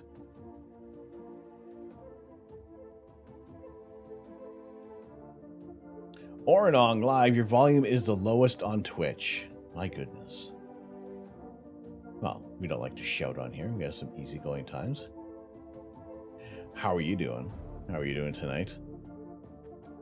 Are you going to be my audio tech for the evening? Be much appreciated. So I think we are, with a little bit of an aggressive stretch on the Pleiades. I'm already seeing some good detail coming through. And, you know, no, you'll not take any responsibility for the audio disaster. Oh, well, fine. Join in and just take a look at the wonders of the universe.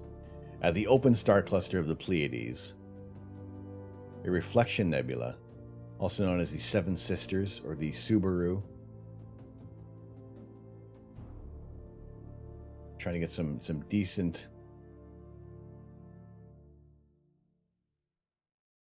exclamation giant iguana probably isn't going to do anything. Probably doing exclamation goat will do a little more for you there.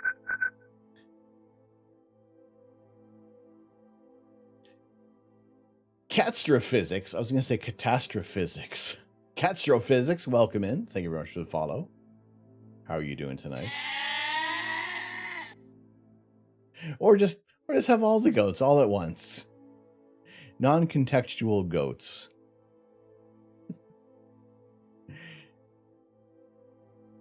Still working on that chaos filter. I don't know what happened before, but I couldn't replicate it again. It's kind of weird.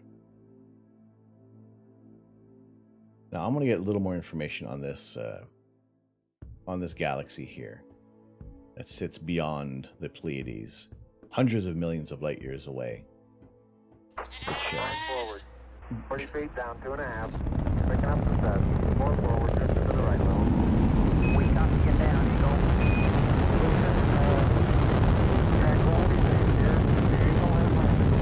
Roger, Tranquility, we copy you on the ground. You got a bunch of guys about to turn blue. We're breathing again. Thanks a lot. How's that for an audio check, Oranong? See, at least the International Space Station is nice and quiet. You know, it's a little easy going there. But otherwise, I appreciate you guys stopping in tonight. Who am I? That's a good question. I'm not too sure. My name is Tom. I am the Astro Canuck, and usually we are taking live images of outer space, but tonight we're processing our images of outer space, trying to get some better detail pulled out of this. Out of the Pleiades, which was a live stack of about 4 hours worth of images. And this is actually the first time I pointed the camera to the Pleiades and added multiple hours to this target. Well, thanks. Just stumbled upon the channel. First one to have pronounced your Twitch name correctly. Usually I completely up by everybody's Twitch name. But happy to be able to get yours right. But how you doing tonight? How are things?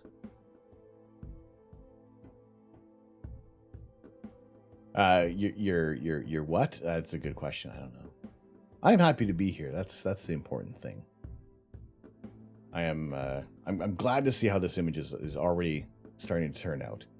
It is a reflection nebula, so it's a little different than working on an emission nebula, which is kind of working with the hydrogen alpha signal in that 650 nanometer wavelength of the visible spectrum, whereas the blue light coming off of these stars and reflecting off the gases is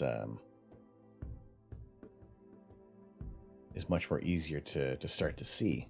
I don't know what what this giant iguana command is. That doesn't work on the channel. We don't have any giant iguanas. We just have goats. We just have holy potatoes. Tobby. And hey, Badger. Oh my goodness. Tobby, how are you doing? Holy potatoes. Tobby, thank you. Thank you so much for the tier 3 resub. My goodness. Blinding me with that supernova-like power. Thank you. Good to see you in here today.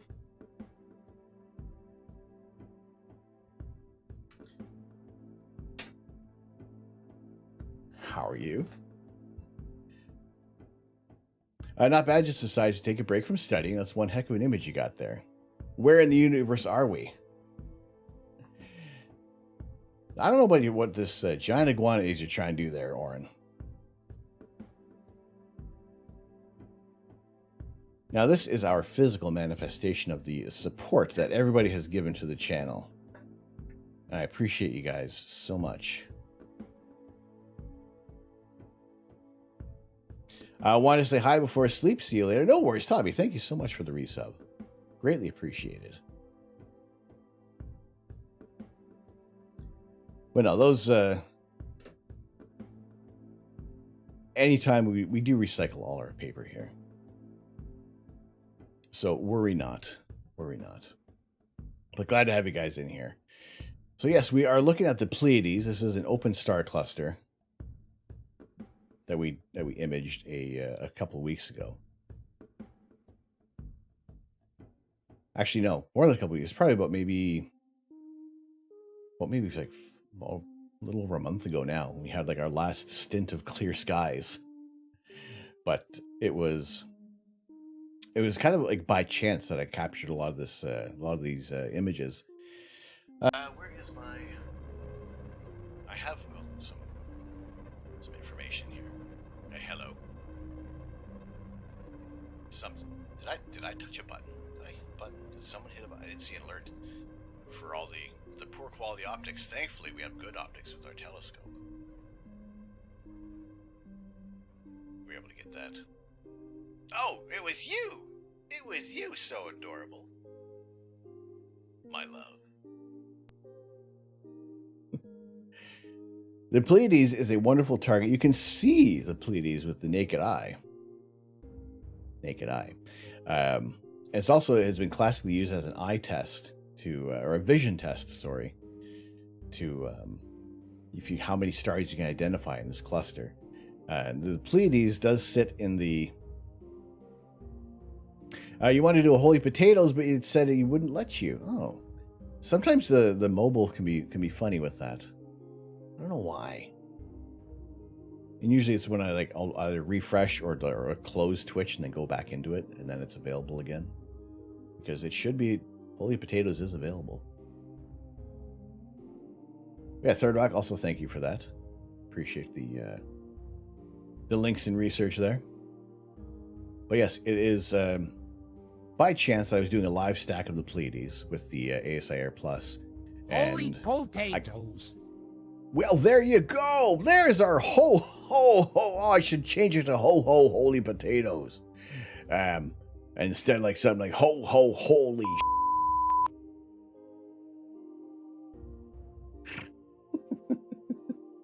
Thank you, Badger.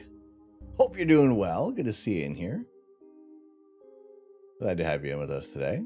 it has been a while, but yeah, glad. And whether it's schedules change, life can be interesting, take you away from the computer for a while, but it's always good to see you guys popping in, even if it's for a quick hello. I appreciate you guys hanging out here. What I do want to do now, I notice this is a little aggressive for the process here, and the stars are getting a little out of control already. However, pretty lovely, say like incredibly lovely, like so. We're trying to find another button here. Oh yeah, here, let's go. Like so lovely, wonderfully lovely. Kind of get the little excitement. Wait, hang on a second here. This can quickly degenerate. Let's not do that. Let's not go there. No, say some more things. Quiet mustache. So I do want to take care of some of these stars because they're very bloated compared to, well, this last step here. No bops, no bonks. Life has changed a bit for you, but you're happy to catch your stream again. Hopefully nothing too untoward there. Hopefully everything is going well for you. But yeah, glad to have you in. Glad to be streaming at a fairly regular schedule again. And it's been very, very interesting over here as well. We have a new holy potatoes. Well, that's some snow.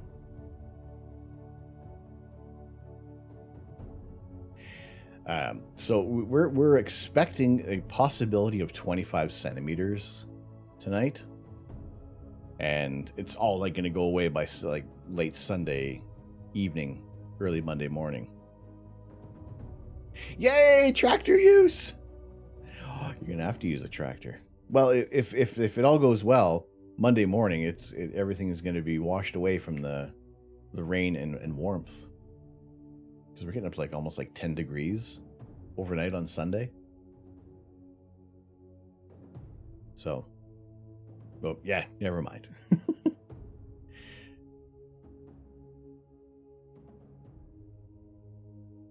But man, that's kind of like the old Windows screensaver where you're flying through the star field. I wasn't expecting that much snow right now. How long has it been snowing for? How long has that been going?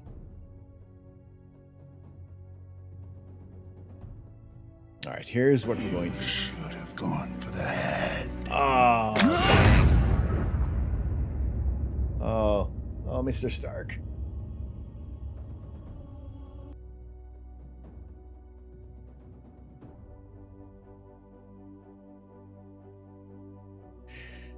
Oh, old balls. What's the score in the game? Aging myself.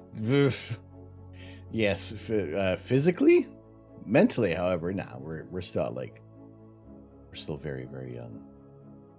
What's going on, Thomas? How are you? My camera in space. Yeah, we're just flying through space right now. We're traveling up, if there is any kind of up.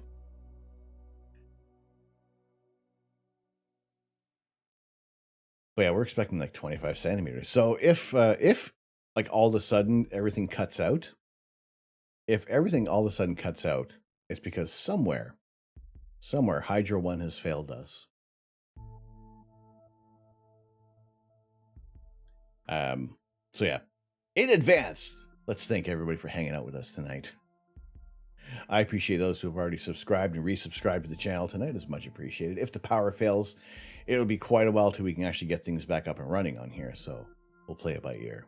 Keep you guys posted. That's nothing new in Canada. No. It is quite the norm. Although we've had a couple of power failures when there was like good weather. So, we're all doing some important things. We're all doing some important things on here. So Adorable is quilting. And actually, if you are interested in what is actually being quilted, here, let me show you guys. Let's have a quick look here. Let me show you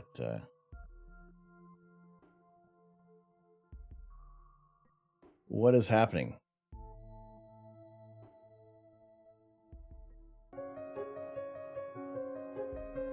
Two Men Short. So there is a new quilt that is going to be available on our Patterns and Pixel pages. Yes, Mrs. Canuck and I do some crafting and selling on Etsy. This is one of our new offerings that's going to be available soon.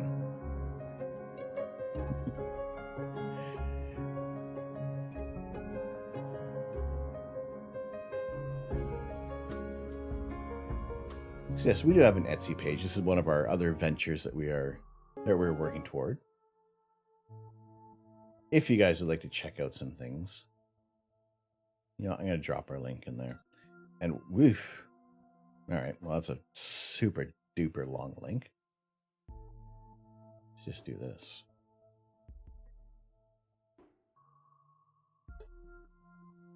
Right. If you do want to check out some of the offerings that we do have on our Etsy page, we welcome you to come check us out. Always some new items being put up there, and there are going to be some new offerings as well for some of the custom notebooks that I've made.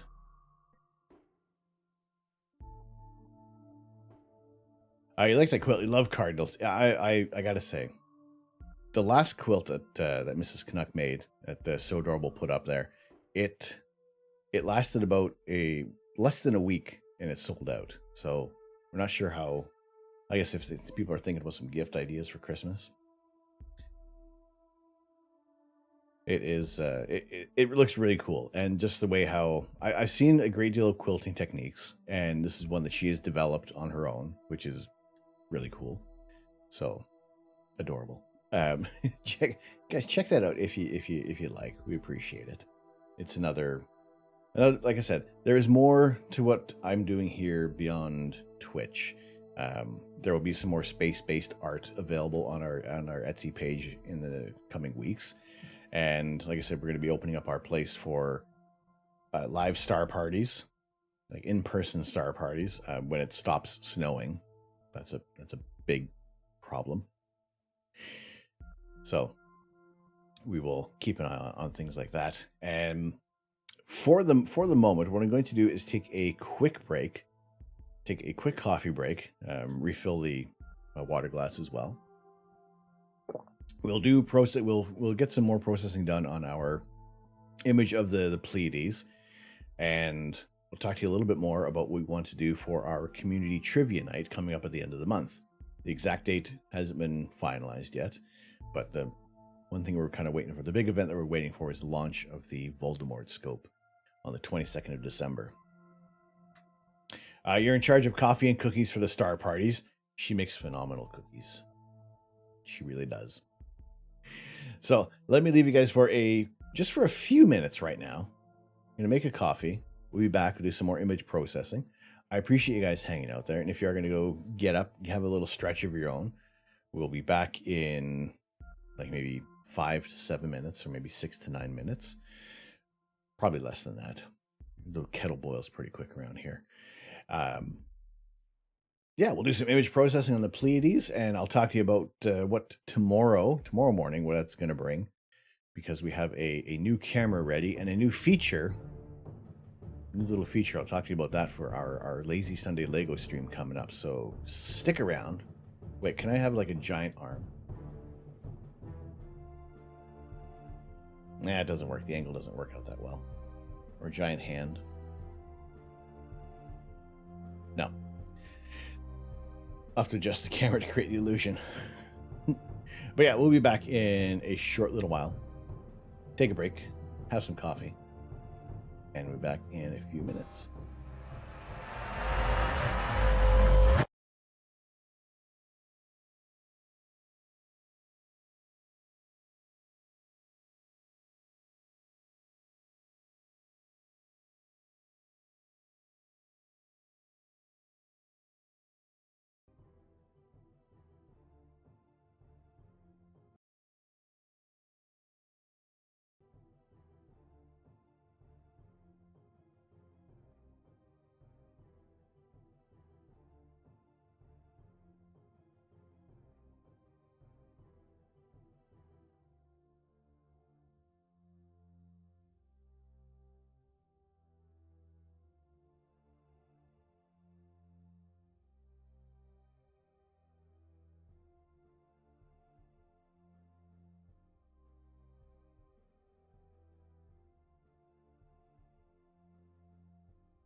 Hello. Welcome back. Thank you guys for sticking around. I appreciate that. Hope you're having a good evening. Glad to have you guys in here tonight. For our rainy day astronomy, although it is kind of, well, it's not so much that it's raining, but it's snowing really well out there tonight. Yeah, glad to have you guys in here. My name is Tom. I am the Astro Canuck. And usually we're doing live images of outer space, but tonight we're looking at some past images that we've taken and doing a little bit of processing on these, trying to get some more detail coming through on these images. We have had our image of the Pleiades that I have on the Instagram page, which was just a live stack and just adjusting some of the levels on there to try to get some more details coming through. But in Photoshop, we can do a little bit more. We can do a little bit more imaging on there. A little bit more interesting processes to the image itself.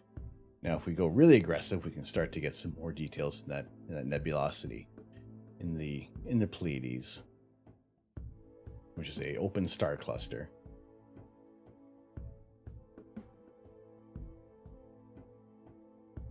Open star cluster in the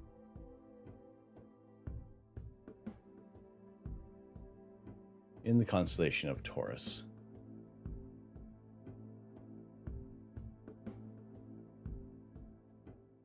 That is this open cluster if you're looking at. If you can see Taurus the bull in the Hyades, or so you can see the Hyades, just a little farther north of that is going to be the Pleiades, which is a open star cluster that usually you can see with your naked eyes. That is neighboring with the California Nebula, which is again another wonderful target to image in itself. And there is a great deal of other smaller nebulous targets that are kind of in the area of Taurus and Perseus. Is that snow you see? That is some snow.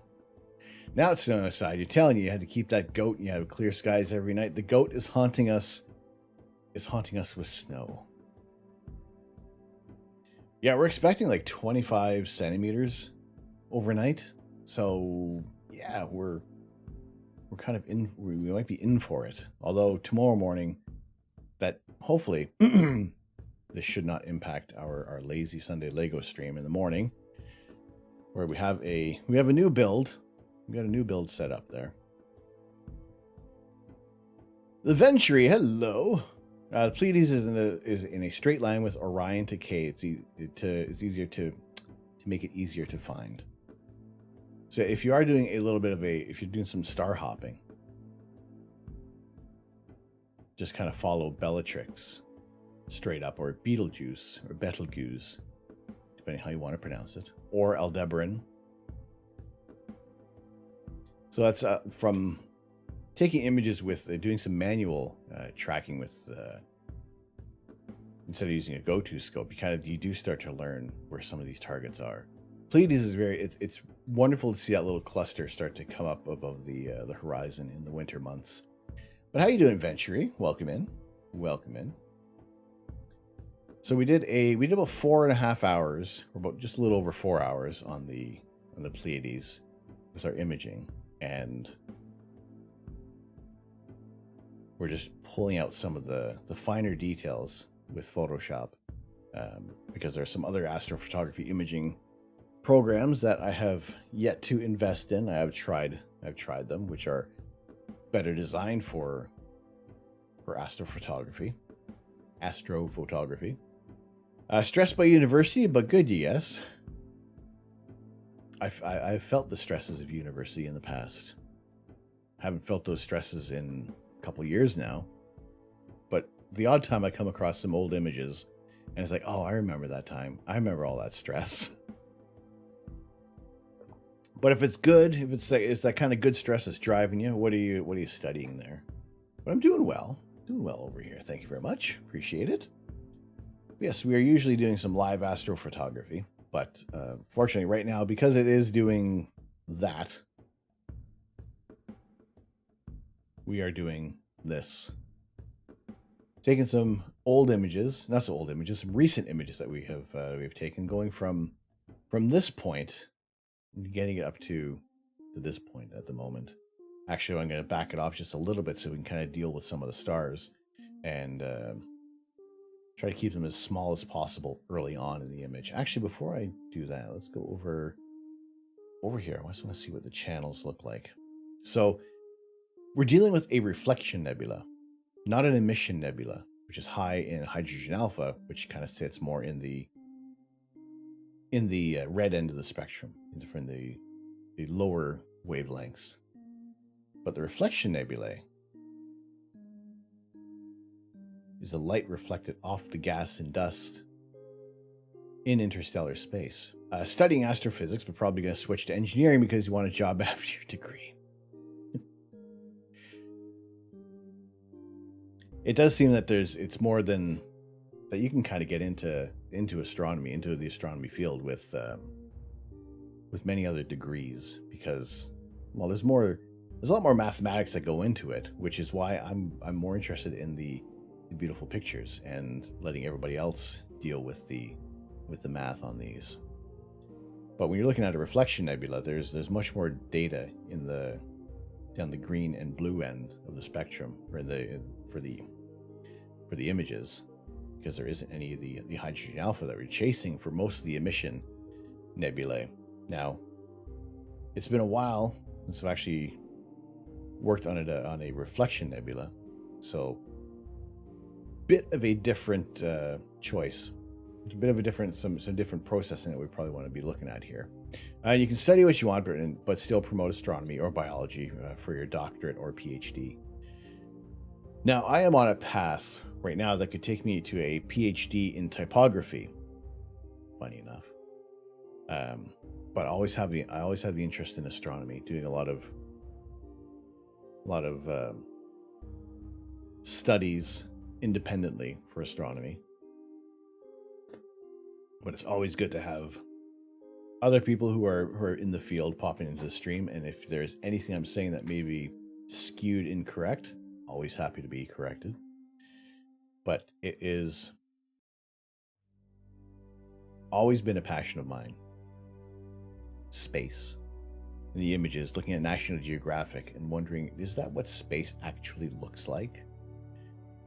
And for the most part, what you see in magazines, not entirely, in the sense that a lot of the color palettes are modified to kind of bring out some of the other details. It really is a passion that follows you through life.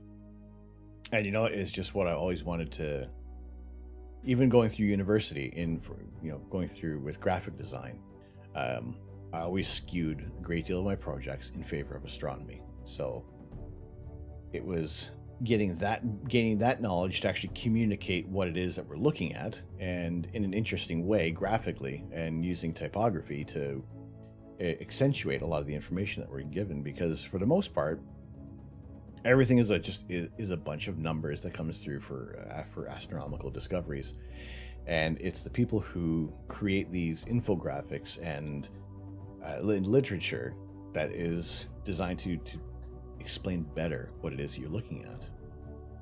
But in the meantime, I also like to just process the images that we take on here and see what kind of details we can get when we're in a blah image of some white points of light, and then starting to get some more details coming through. The Pleiades is a target that I have is one of the early on in my astrophotography time. The Pleiades attracted me right away. Just the shape, the structure of these stars, and the fact of just how it looked, the way how it's traveling through the interstellar medium and reflecting off the gases and the dust in the area. It's a wonderful open cluster to see, and you can easily see it with the naked eye. It's been largely used as a barometer for a vision test. How many individual stars can you make out in this cluster? And yeah, it's just a really interesting area to look at. So if we can pull some more detail out of here, I'm going to jump back a little bit, fix up the stars. I want to, if I can keep them as small as possible early on in the image processing, then we can at least, we can tame them for later on when we start to get into a little more of the specific and heavier end of the processing. Now it does take, because it is a little bit of a larger image, you don't really notice. There's a slight change in the stars. Slight little change. You just want to keep them. Probably run this script a few times there.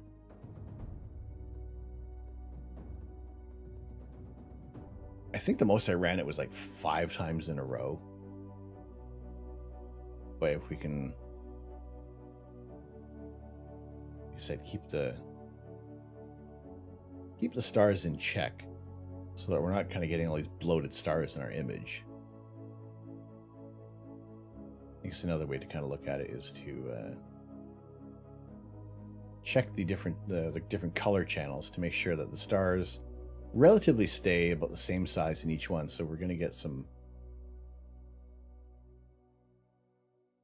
decent star colors maintained. I'm going to do that. I'm going to run it one more time. We'll make our stars just that much. Ooh, that looks like it.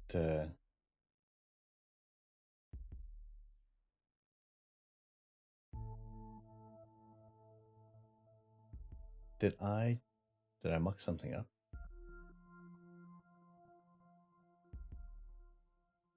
Something changed. Something happened. Paste. Name change. Oh, I think I see what I did. All right, let's go back. I was in the channels and I was doing the individual channels there. Let's make sure we're on the correct layer doing our processing. All right. I'm going to say that is enough for now on the stars. So if we kind of check out where we were from initially, just keeping those stars in check, and we will increase star color a little bit here. So we can kind of bring a little bit of that color back in our stars. Because as we process with Photoshop, like I said, Photoshop doesn't know astrophotography. It is designed more for terrestrial photography, and we are bending Photoshop to our will while we're making these images. And sometimes it'll treat a pixel as a star or a star as a pixel, and it just doesn't always work out that way. So we want to be able to have some decent star colors, but also bringing out a lot of the details in our image.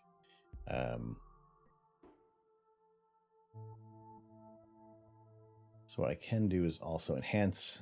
I'm going to run this script and see how well that how it wants to handle things in here. See if we can get some more details come through. Sometimes this process can take a little while. Other times it can. I don't know where my progress bar has gone.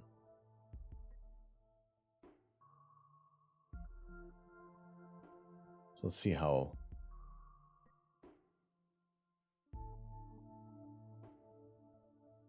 A little bit of change. I gotta say, for the most part, I don't know if I like how it dealt with the stars. I'm on the fence about that one. It's brought us some of the details, but it has also kind of highlighted some of the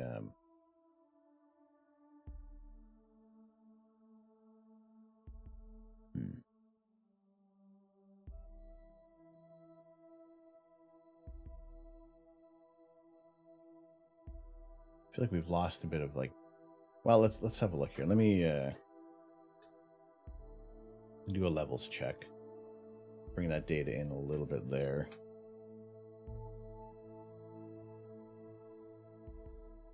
It may not be too bad. So we also see, you can see how the stars are getting much more bloated as we increase the curves on here. But again, we're bringing out a lot of the the nebulosity.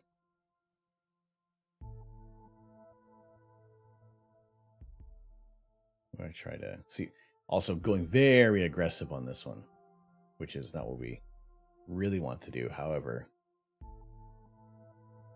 the stars don't look too... These stars are... they're supremely bright. The filter that we're using, it's not the O3 section of the O3 band of the narrowband filter kind of creates these brighter comas, these halos around the stars. You should have gone for the head. Aw, dang.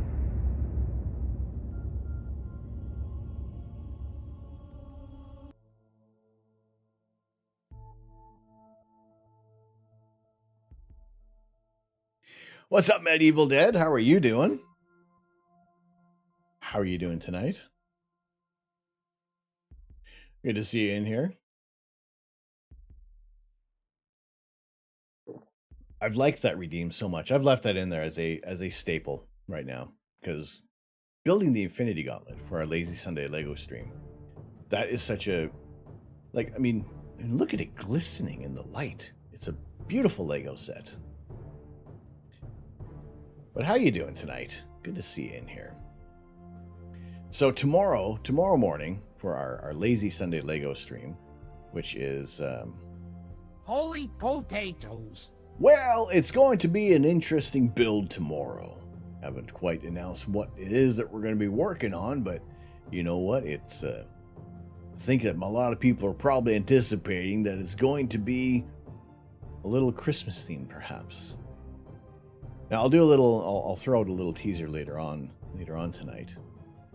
But that was one of our little sub goals. If we reached that, we would reveal another Lego set. It would have been for what we're doing tomorrow. But also another thing that we have that we're going to be adding onto the stream, just for a little bit of excitement. And I'm going to have another camera set up for this one.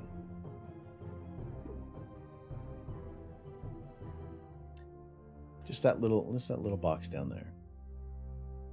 If we reach a certain amount of bits, once the build is complete, we smash the Lego set. We will drop it on the floor, we will let it shatter, and I'll have to rebuild it eventually. If, on the day, we reach that threshold. If it is a multi-day build, even if we reach it on the first day, come the end of the stream, it will have to be dropped.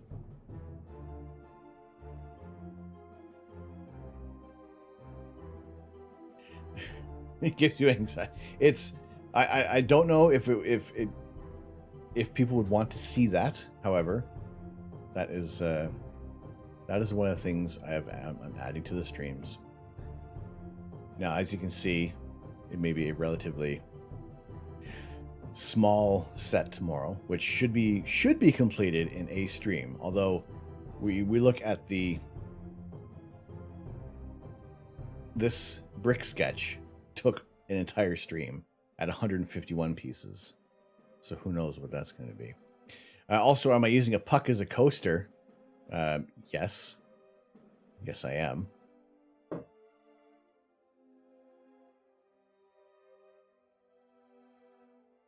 It is a full-size puck that's actually been cut down into 4 separate coasters.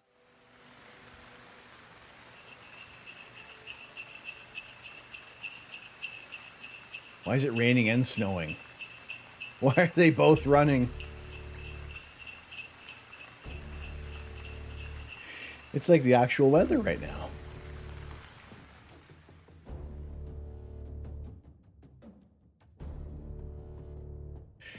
Your skies are mostly clear. Do you risk setting up? No. No, why not? What could possibly go wrong? You're about to say, why is the puck so thin? Yeah, it is. There is which one we got there? We got a Maple Leafs. So it is that the Team Canada was the center part of the puck. This is like the top of the puck. So it is that rounded, a little rounded bit there.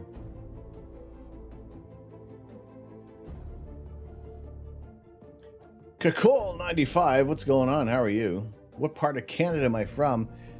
I am from Canada, eh? People think I'm slow, eh? No, I'm in southwestern Ontario. I'm in the Grey Highlands of Ontario. We are experiencing some...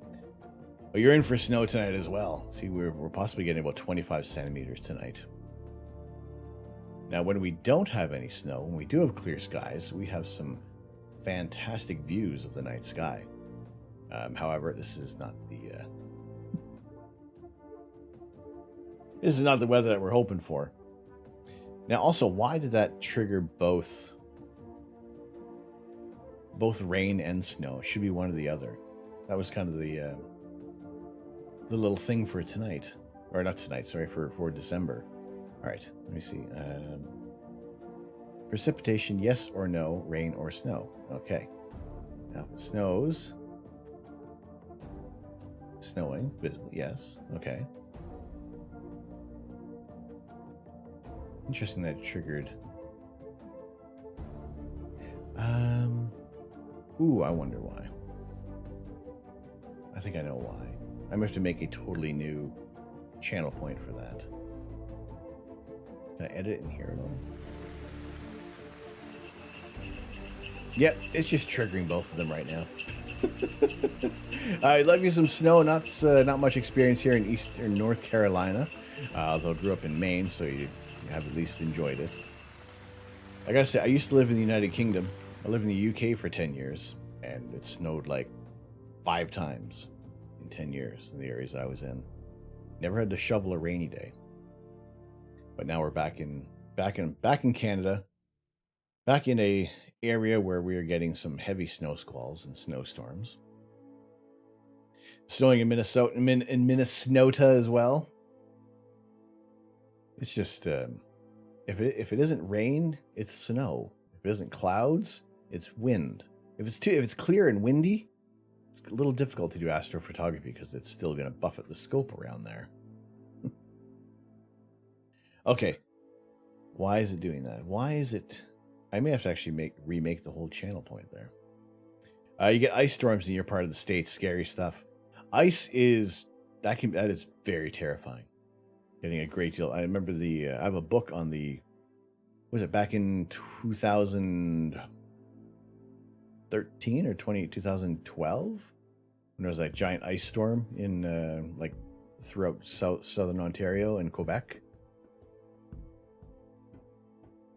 Like, those are some hairy times. Overtime now. Oh, boy.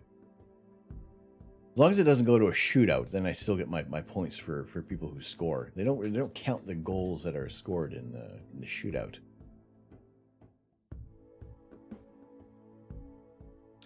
Same there. You mostly get ice storms as well. That's just, like, you don't even get... It's at least with the snow. At least with the snow, there's this nice, fresh blanket of snow. With ice, it's just everything is just cracking, and you really just wonder how much snow is actually building up around the camera. We may not have the outdoor camera for much longer. It might be piling up around there.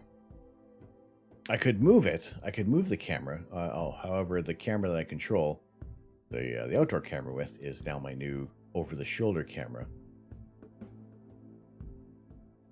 Of which I need to actually let's do this. We'll turn that one on. Let's copy you. Go over there. Paste that. There we go.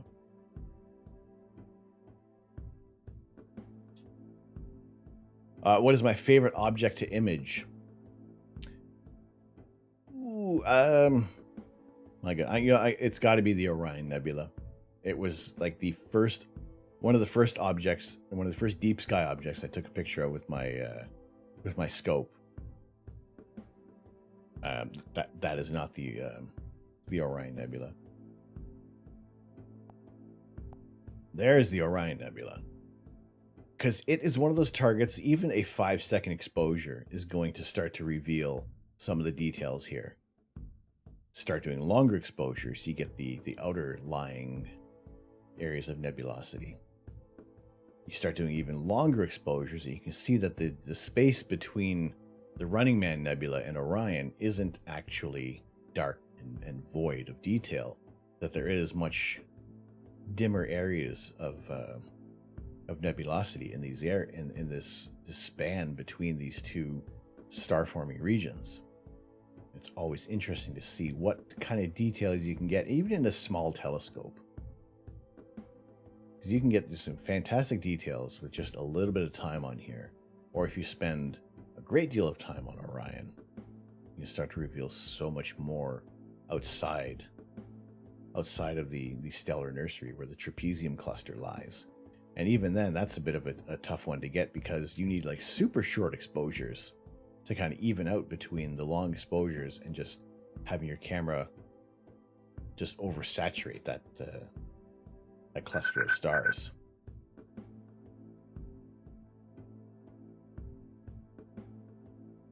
Elton Shio. Elton Shi? Let me muck up your name. How's it going? Or is it Eltencio? Sounds like a combination of like Mexican and Japanese. Just a viewer of astrophotography, currently planning on getting into it at some point, but Orion is definitely one of your favorite images to see. Let me read that correctly. I'm just a viewer of astrophotography currently, planning on some point to get into it, but Orion is definitely one of my favorites to see images of. And Kekol, thank you very much for the follow. Cat's Eye Nebula is an interesting one as well. Somewhere in our collection of images, I don't know if it's on. It's probably not even on this computer. Somewhere within here, that's the Owl Nebula, and boy, we got the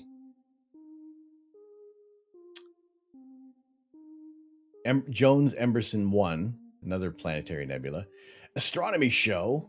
Thank you very much for the follow. How are you doing tonight? Welcome in. Welcome in. Cat's Eye. It is a difficult one to get a hold of. I did image it in England. There's the Little Dumbbell Nebula, or the Apple Core Nebula. We're kind of taking a little trip back in time with some previous images. Another portion of Malot 15, the central area of the Heart Nebula. This is like a little bit of a lacy looking nebula, a dark nebula within the Heart Nebula. Let's keep saying nebula. A little bit of the jellyfish. I know we're blitzing through here, but I know somewhere we have the Cat's Eye Nebula that turned out much better than I had actually anticipated. Crab Nebula. Last night we were talking about the crab. We were talking about M1.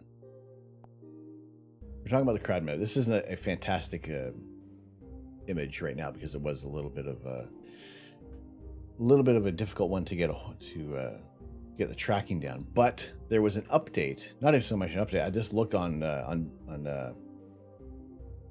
Astrobin for that Crab Nebula image for Detlef Hartmann. And I was wondering if he actually did an update. And last December, he did do an update on the Crab Nebula. So from 2008 to 2020, he has made this update on the Crab Nebula. So we're actually it's a little bit of it's interesting that he did the forward and backward movement, so you can actually see like the rotating pulsar and how the jets are forming this supernova remnant. So when you see that, when there is like this almost object permanence in outer space, unless you're doing like some super long exposures and dedicating the time, like Detlef has for almost what's he done, like 12 years now, adding all this the info to it. That's an incredible dedication. And what was mentioned last night was how the dedication of maintaining that camera and that telescope to be able to get these images. So when we look at these objects in space and it seems like nothing's happening unless you're looking at them for a long time. Hello, Arissa. How are you doing? So this is, like I was saying before, this is one of the top 5 most important images in astrophotography, in astronomy even, to be able to see the movement of an object that is 6,400 light years away. And being able to see movement in space, which you don't get to always see in a human lifetime. Do you know the Vega pulsar sound clip? Can't say I do. You say that, and initially my mind goes to Contact. You can actually see stars moving with the right equipment. Exactly. When you can, if you can focus on a star, if you can be in an area where every 6 months you image it, you can get a little bit of that parallax movement in the stars and actually see. You get a little more of a 3D look. I never get tired of seeing it. I'm happy to just leave it on here the whole night. Shootout. Oh, Faust. Final minute. Oh my goodness. Ooh. No. Bye. But yeah, like I said, this is like to see the movement in space. Like we'll take our static images. But yeah.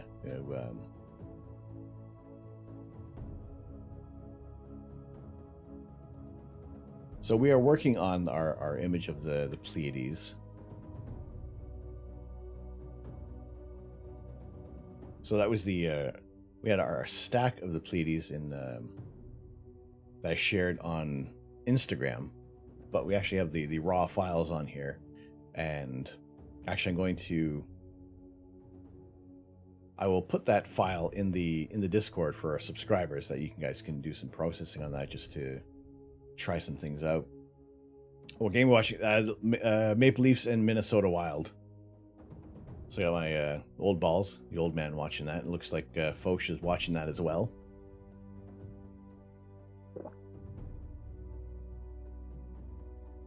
But they at least get a point. At least get a point out of this game. Make Belief versus Purple Rain.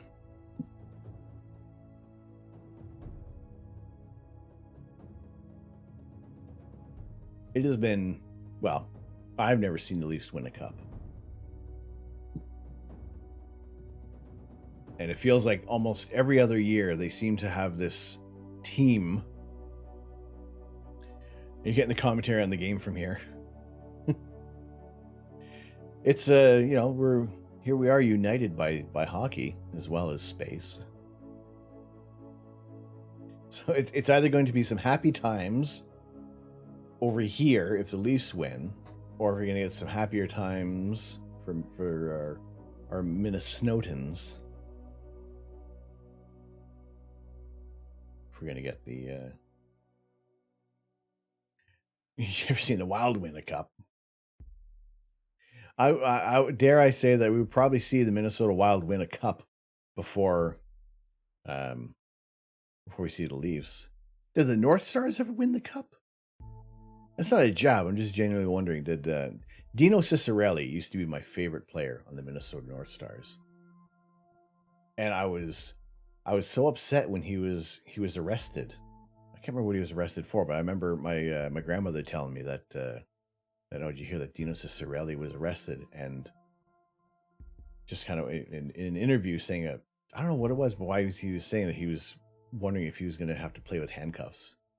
North Stars did not. If you think about it, aliens could travel around galaxies if they orbit a star and use gravity to move around. If they're doing that, we have no idea. We have yet to have any kind of contact from anyone else, which is, I guess, relieving and worrisome as well. Or perhaps there was contact.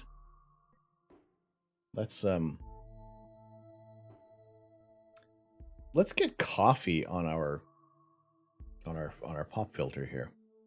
There could have been contact back in, say, the Bronze Age, when we had no way of detecting it.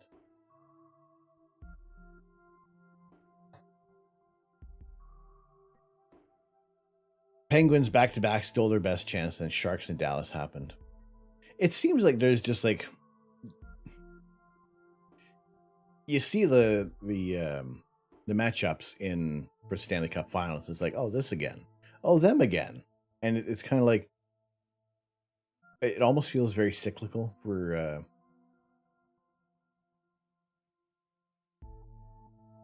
former Minnesota North Stars. Now the Dallas Stars won the cup. I guess if you want to count it that way, Badger.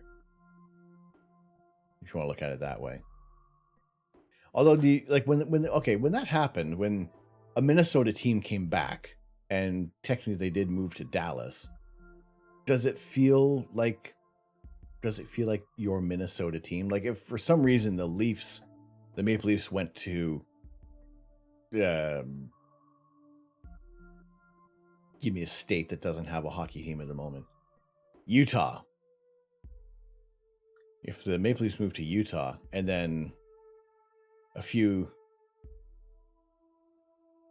little while later another team comes back to Toronto, is it really? It's no longer. Do you feel that connection anymore? Leafs lose. Oh.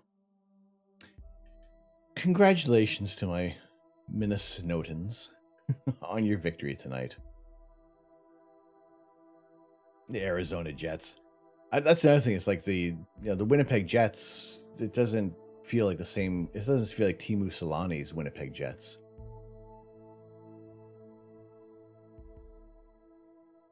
There's an alien galactic law that prohibits them from interfering with planets like ours. Is it perhaps the Prime Directive? Colorado Nordiques? Like I got a Quebec Nord. Even if the Quebec Nordiques came back, which I know everybody's like almost like every expansion, every time there's going to be rumors of an expansion team, it's got to be the Quebec Nordiques. Bring back the Nordiques. We want two hockey teams in Montreal. Yeah, I miss that. Like much like the Montreal Expos in Major League Baseball.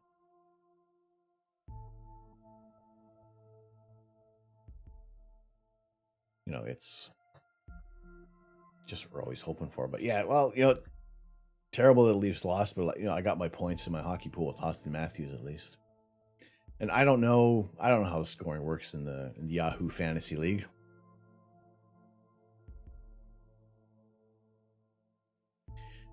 The 2004 World Series champions. If you want to look at it that way. Is there talk? I've been so out of baseball. It's only like this past season that I've been like paying a little bit of attention to the Blue Jays. Is there any talk of Montreal getting another team or anywhere else in Canada to have more than one Canadian baseball team? Wasn't Vancouver on the docket for a while? And what happened to the Vancouver Grizzlies?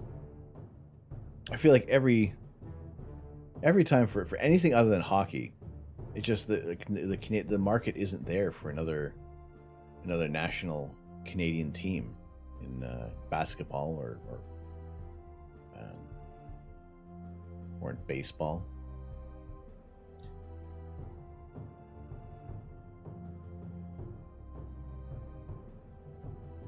Walking in Memphis. And that's all the singing I'm doing.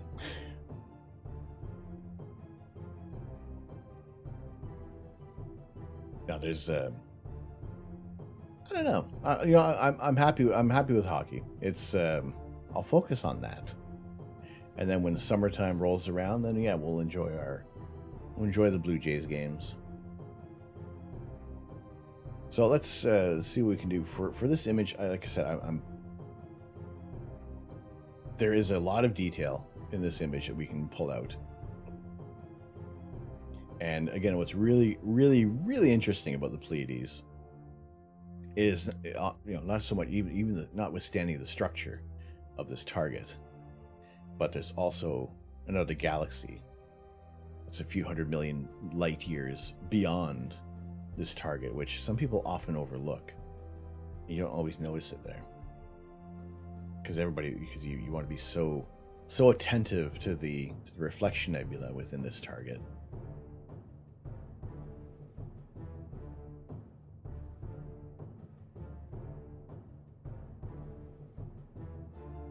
So again, if we kind of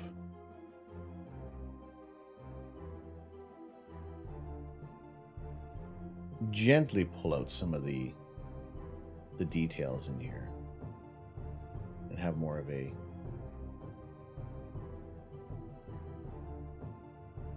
easygoing light curve. We're not going to blow the proportion out of the stars. Keep them, keep everything happy in here. So I'm going to, again, go back and make the stars smaller. And actually what I'm going to do after I do that, let's make them smaller. I'm going to do what I usually do with the emission nebula and see if it'll work with reflection, because I rarely shoot reflection nebulae.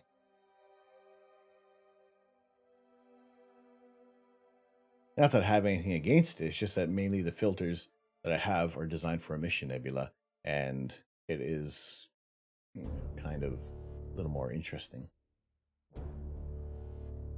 to look at the reflection nebulae. Let's see how that's doing.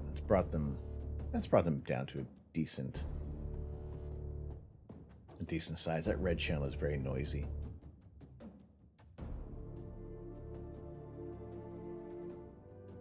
So let's bring that back up here. What I'm going to do is create a little bit of a luminance layer on here by utilizing these channels.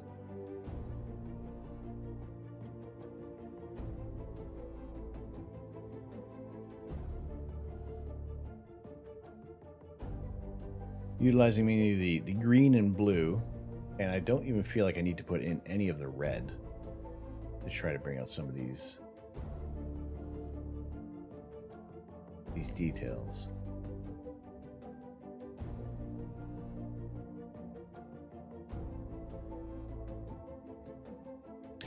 What are the streaks? Hang on a tick. Let me just get this.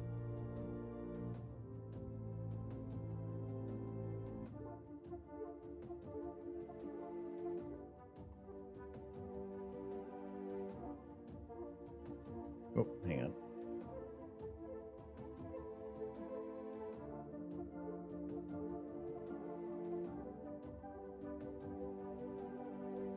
Those streaks are the direct. You can even see them in other images of the Pleiades.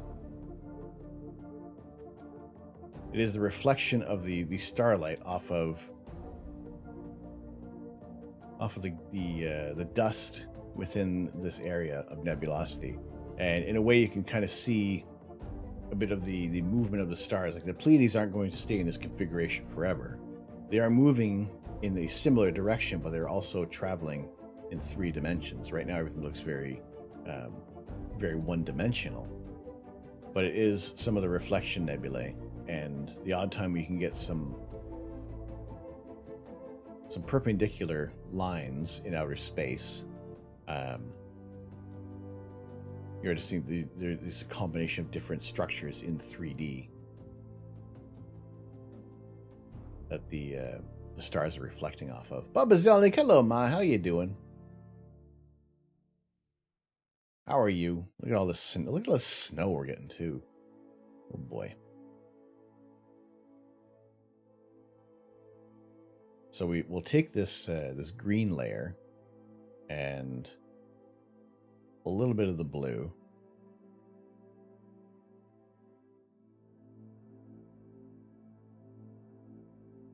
You can see that green layer is much less noisy than even the blue layer, because there are more green pixels that are picking up the light coming through. What we can also do to a little bit of the blue layer. Oh wow, that's interesting.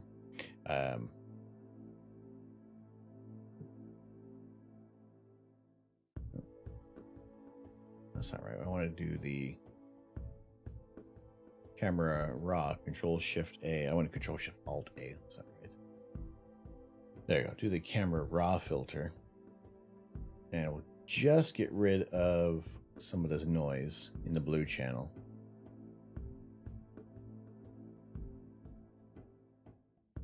Without risking too much detail. We'll probably bring it back with a tiny bit of sharpening. But if we want to... Actually, the green... Now, we'll turn that on. The blue, we will knock that back a little bit. But also do a little adjustment on there. And, yeah, get some... It kind of overall smooths things out a little bit for the for this luminous layer we're going to create. Because this, again, these are the details we want to start to bring out in our image.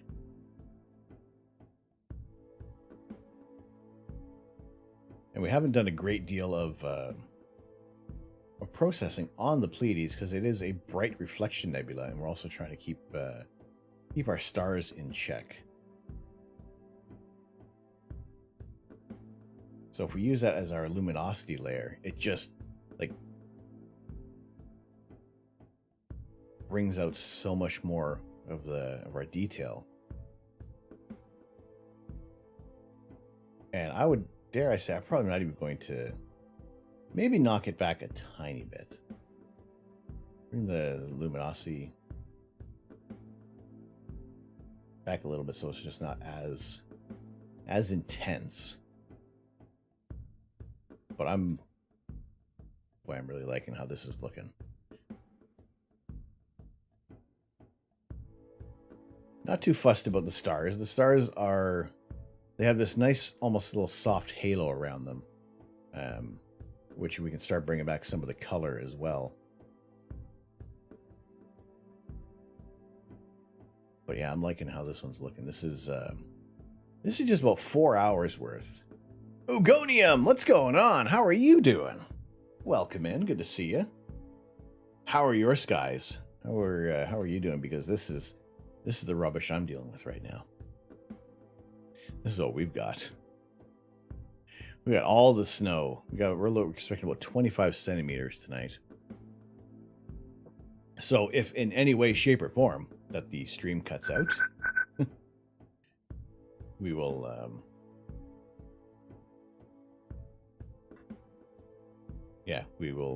we'll be back at some point. Agar that era, or Agar the Terra, Agar the Terrible. How are you doing? Welcome in. Thank you very much for the follow. You've had one clear night in nearly 2 months now. It's kind of feeling like what we're at. It's been quite a while since we've had some decent skies. Unfortunately, this is what we've been dealing with for quite. Oh look! Oh, the snow's tapering off. It's probably to no avail. We still have like our whole week. Let me show you what is our week looking like for imaging.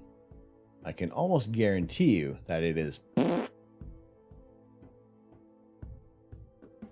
What are we looking at? Do we have like last night we had 1 hour of a break in the clouds. Oh, if I knew I was on the right screen. That's what we're doing. That's what we're looking at. So, boo.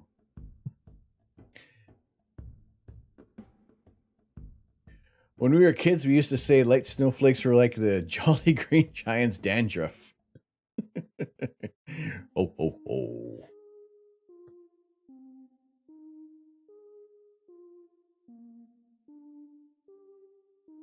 What about when it's raining? Oh, when it's raining. So yeah, that's the weather we're dealing with right now.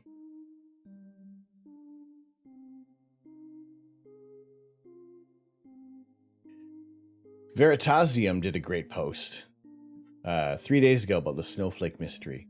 Was that where the recreating that like perfect snowflake? Hello, Astronomy Show. How are you? I have that. I have that video on in the queue for all the YouTube I need to catch up on. It is quite the list to be going through. So I feel like I am like the embodiment of a slowpoke.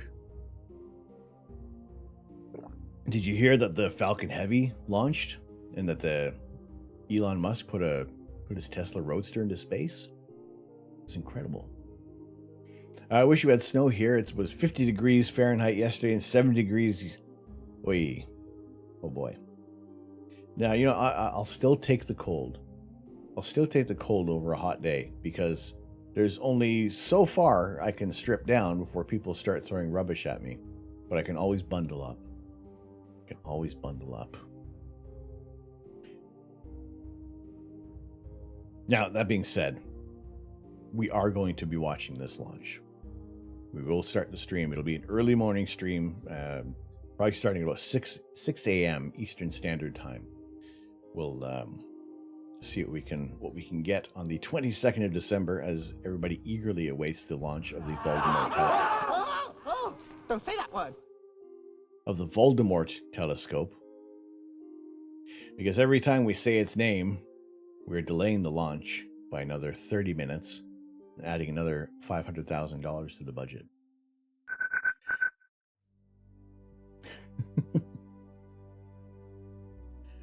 Brosifals. Hello. What's going on, Brosifal? How are you? Thank you very much for the follow. As you've been saying, you would totally rather have cold than hot. Yeah. Happy to bundle up if need be, but you know, it's been very warm in the house. So, yeah, I'm happy to go outside in the snow. It's also very warm in here. I would open the window, but, you know, we're going to get snow in the office here. Yeah, always put on another coat, throw on another hoodie, throw on another pair of gloves. Here, take my other pair of gloves. My hands are starting to sweat. But just be able to do that. For those who are new to the stream, welcome you guys in. Much better than hot tub streams. Yeah, we're gonna do a reverse hot tub stream. We're gonna have an ice rink stream. Actually, if all goes well, in the lower right corner, I am trying to build an ice rink, makeshift one. What's going on, Samurai? How are you? Yeah, we're just gonna throw on as many clothes as possible, and well, actually, we'll probably have to do an outdoor stream for that. Then you just roll me down the hill. Well, we are doing our processing of the Pleiades tonight. My name is Tom. I am the Astro Canuck, and for our rainy day astronomy, although it's more of our snowy evening astronomy, we're doing a little bit of image processing tonight. Now, saying we can only strip down so much in the heat, better to layer up. I was the few short times. I need to fix this one. It's supposed to be one or the other. It's not supposed to rain and snow.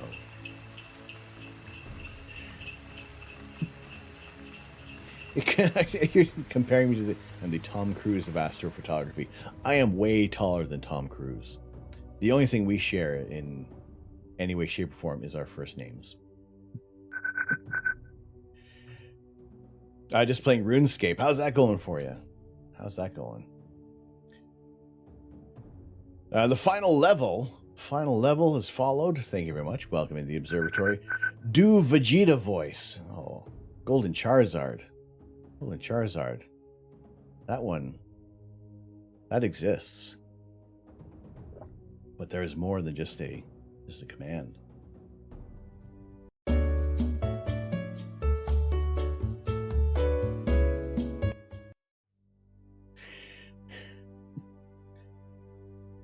Comtrue's awesome synthwave artist, by the way. Oh, really?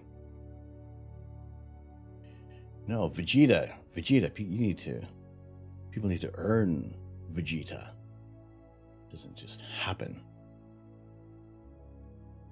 But it is possible. How you doing, Golden Charizard? Say the magic word and Vegeta could appear. That is no magic word.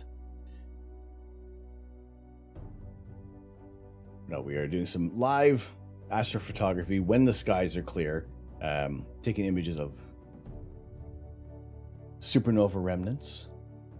And see, while I've clicked on this one, what else do we have in our little planetary nebulae?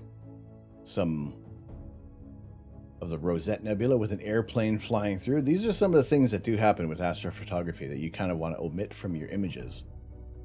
If an airplane flies through, or a satellite passes by. What is a star? A star is a mass of hydrogen and helium, creating nuclear fusion at its core and burning for billions of years if we're lucky, like our sun. Sometimes a star is going to burn through its helium fuel much quicker. And once that occurs, once the star runs out of fuel, it begins to collapse. And when it collapses in on itself and rebounds in an amazing explosion, this is what the result is: a supernova remnant. The Crab Nebula, recorded in 1054 AD, was discovered by Chinese astronomers. This is 6,400 light years away. And this pulsar has been formed at the center of this remnant. Sometimes planets will softly and quietly. I'm trying to find a more of a planetary nebula like the Medusa Nebula. This little blue star is shedding its outer layers and creating these soft, wispy outgases of helium and hydrogen. Whereas when a star ends its life in a more phenomenal way, like a supernova remnant, it... Oh, okay.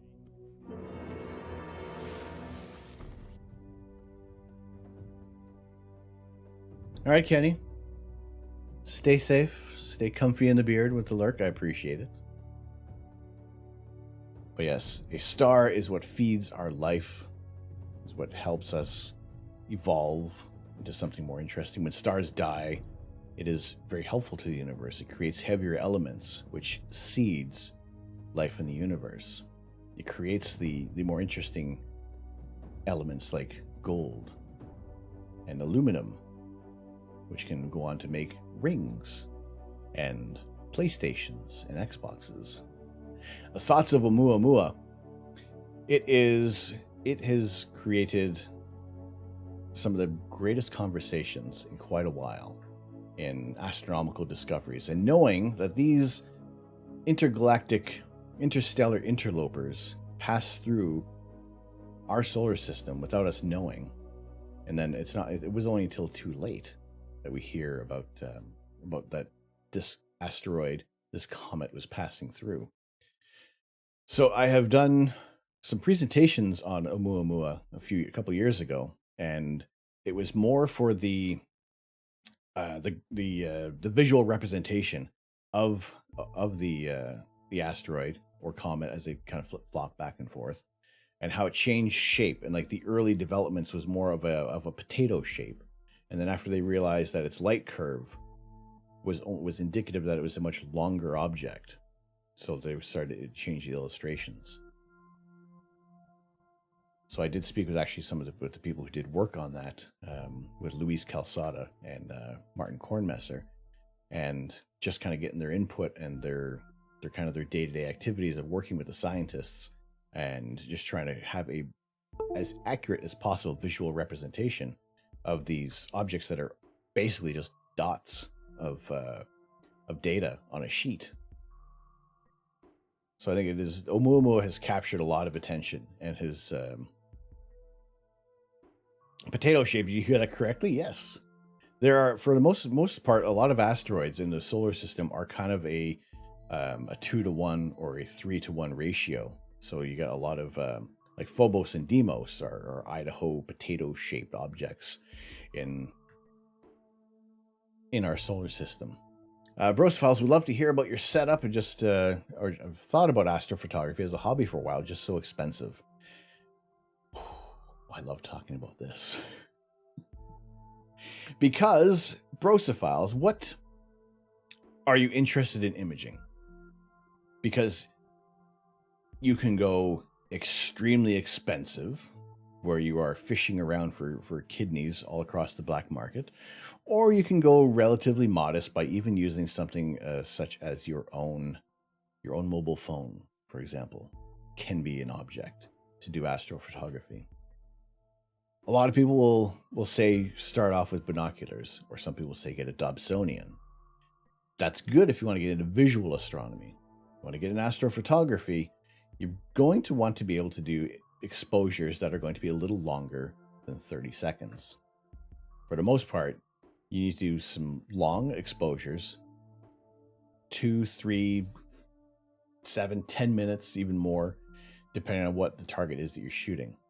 This is the Pleiades that we have imaged. These are 4 hours and 6 minutes of 3-minute exposures that have been stacked up.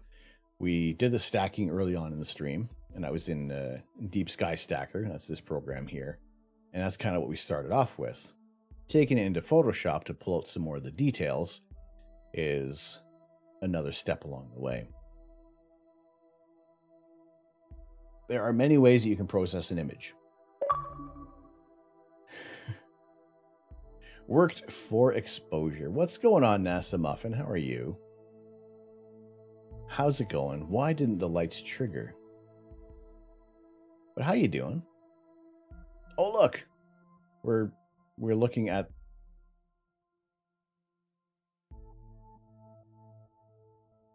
my... That should have worked. Anyway. How are you? Are you okay? Just got home from a nice bike ride to dinner. Ooh, what'd you have for dinner? What'd you eat? What'd you have? The Squid Nebula was only discovered in 2011. Do you think there are plenty more super faint nebulae like that for amateur astronomers to find here on Earth? Yes. Yes. Because sometimes, something like the Pleiades, this is 4 hours. You look at the Crab Nebula, it's very bright. You look at the Orion Nebula. Let's go over to the Orion Nebula for a second, because that is super bright. You look at the Orion Nebula. 5 seconds is going to get you a picture of this nebula. You don't need a lot of time.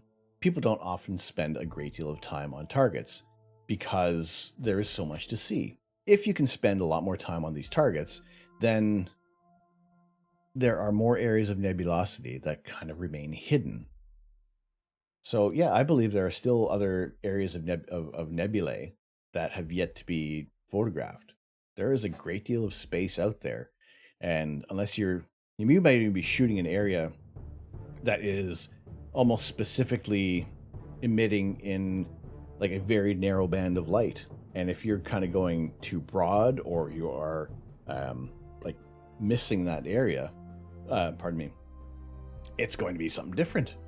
You're not gonna be able to see it. So now that we're in this golden age of astronomy, where people all around the world have access to cameras and telescopes and the time, that there's going to be some other discoveries. Why isn't an asteroid going to kill us like the dinosaurs? Nothing like that is on track anytime soon. Large asteroids like that are being tracked and monitored, and it's the smaller ones, some of the smaller asteroids that are kind of pass through our detection.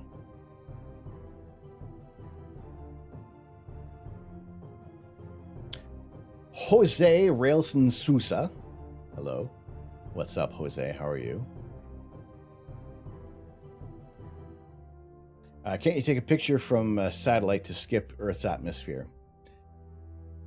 There is a company, SpaceFab, that is, I don't know if it has been launched or if they're still working on it, that is meant to be more of a space-based telescope that is more accessible to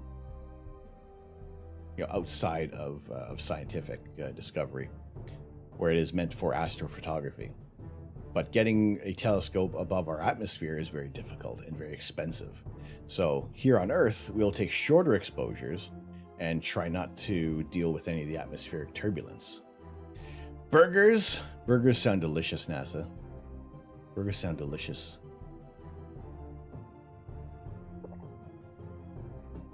I don't think we have burgers on the menu. Maybe next week. Maybe next week we'll do that. So also a reason why another asteroid largely won't be approaching us is all thanks to Jupiter. Jupiter acts like a burly big brother for our planet, shepherding a lot of the asteroids around the main asteroid belt because of its larger gravitational pull on these asteroids.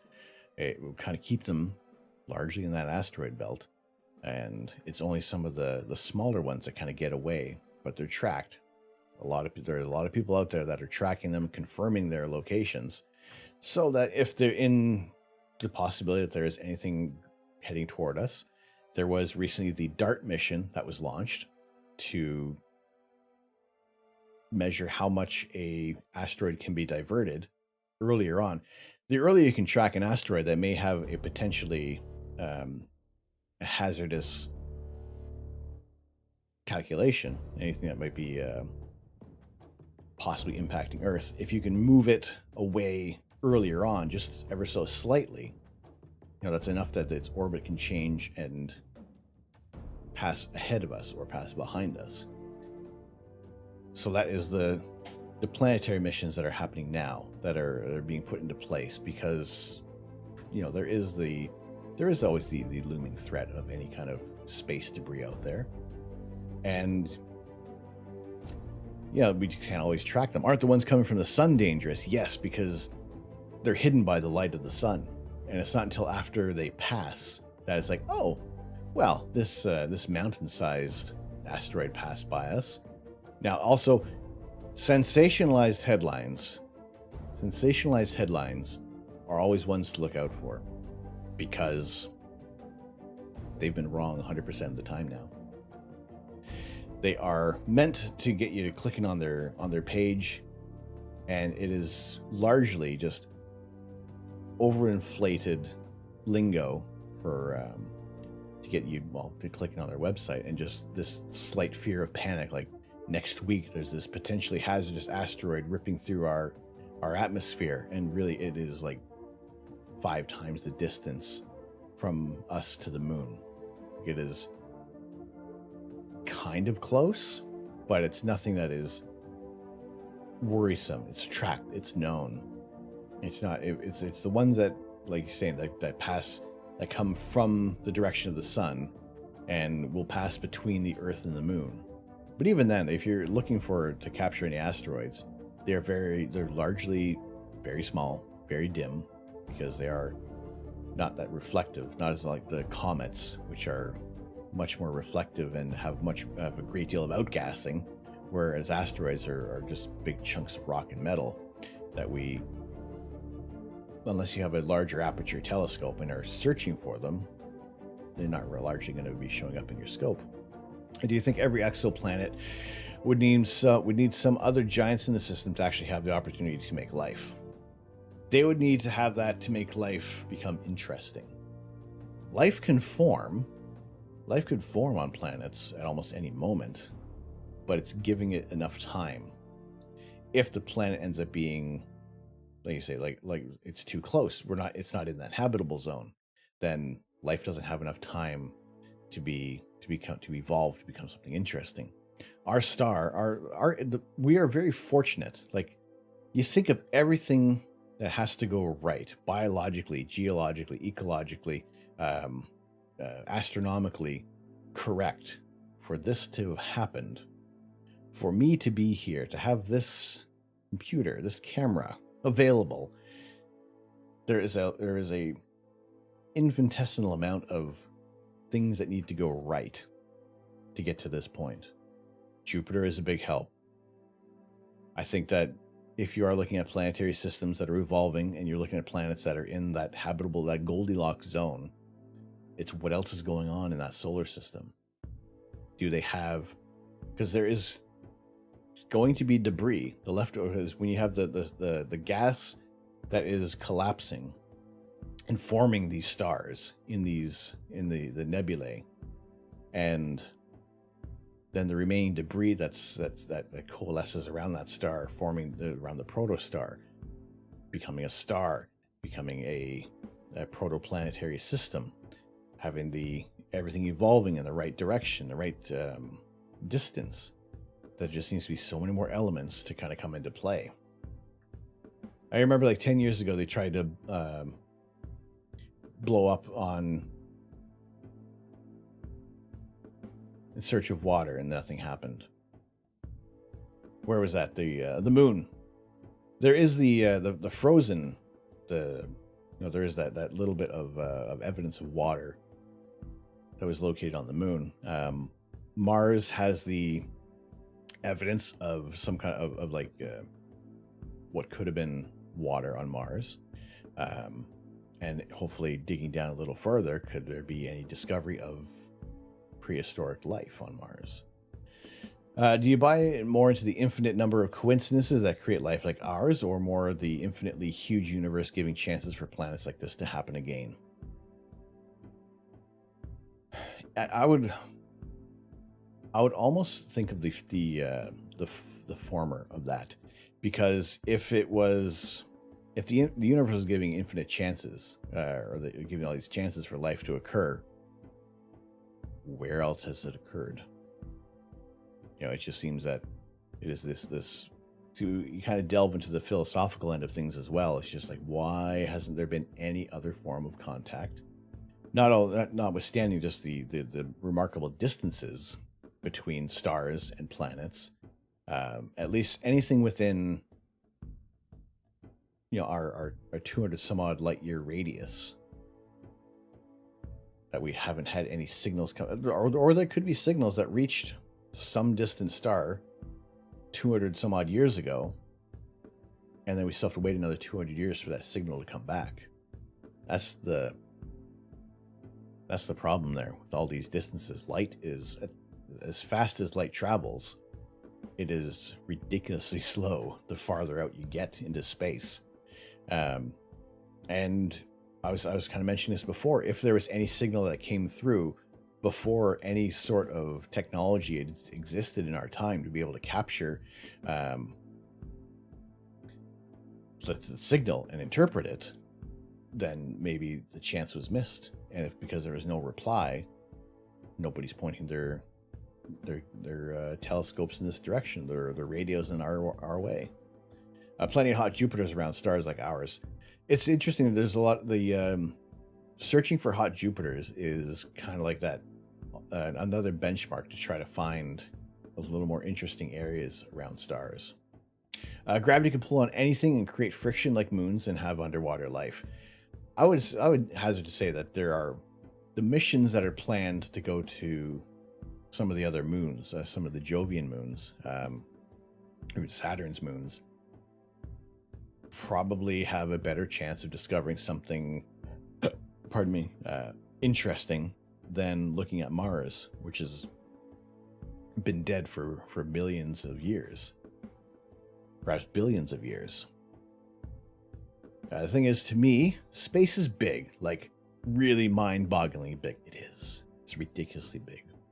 So it seems reasonably likely that someone else is out there, and too far or wrong time to listen. It just seems like it's an awful waste of space if there's no one else out there. And if we are the only ones who are capable of interpreting what is happening out there and what's going on, and we it up, then what else is out there? Like, who, if there is some other, let's use the Watcher. Let's delve into Marvel Comics for a hot second. If the Watcher is out there and seeing everything that we're doing, and we cock it all up, what have we done? There just seems like there is way too much opportunity out there. Like discovering an exoplanet in the Whirlpool Galaxy. And we've imaged the Whirlpool Galaxy. We have, in a sense, captured this exoplanet in some way, shape, or form. We have spent the time to look at this guy. We have looked at the Whirlpool Galaxy on many occasions. We have spent hours on this target. So in there is a confirmed exoplanet around a star. So 23 million light years away. Perhaps they've already had their shot. Maybe their dinosaurs are just evolving now. Looking at a galaxy 65 million light years away. Our brains are not wired to imagine a distance of 93 billion light years. No, we're not. It's just not how we work. And even like we can run, we can run programs. We can run, let me see. Hopefully this doesn't, this is probably going to muck things up. Let's see how this goes. Space engine. We can travel outside our galaxy. We can travel faster than the speed of light. But again, it's the, can we really comprehend what's going on there? Like I'm launching space engine right now.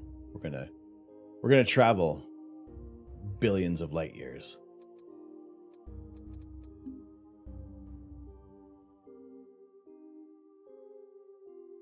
Do I even remember the controls? A little bit. So, there we go. Here's us. Here's Earth. Don't say that word. What? Again? Imagine being able to do M51. Well, I mean, if we were to point at... I don't even remember what the shortcuts are in here.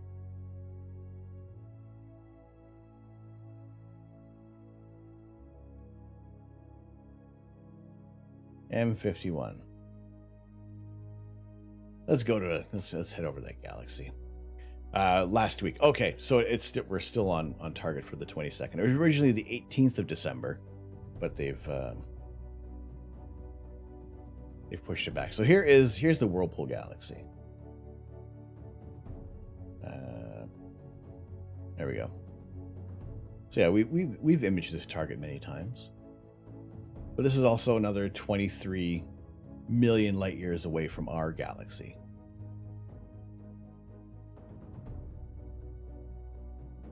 If we travel at 7,000 light years per second, what can we see? We change our orientation, change our view of this galaxy. If we were to look at it edge on, if we were to look at the Whirlpool Galaxy edge on, it would almost seem fairly unremarkable, except for this galaxy, this interacting galaxy here, which is actually, funny enough, it's behind, to our vantage point, it's behind the Whirlpool Galaxy, so it's that much farther away. But these two are interacting. These two galaxies are interacting with one another. But from our vantage point, we see it as what almost appears to be this other galaxy is in front, but we have the dust lane, the dark dust lanes of the Whirlpool Galaxy hanging out there. But again, we couldn't travel here. The data that is coming from here is based off of as close to genuine science as possible. But Whirlpool Galaxy, it's a totally different neighborhood in here.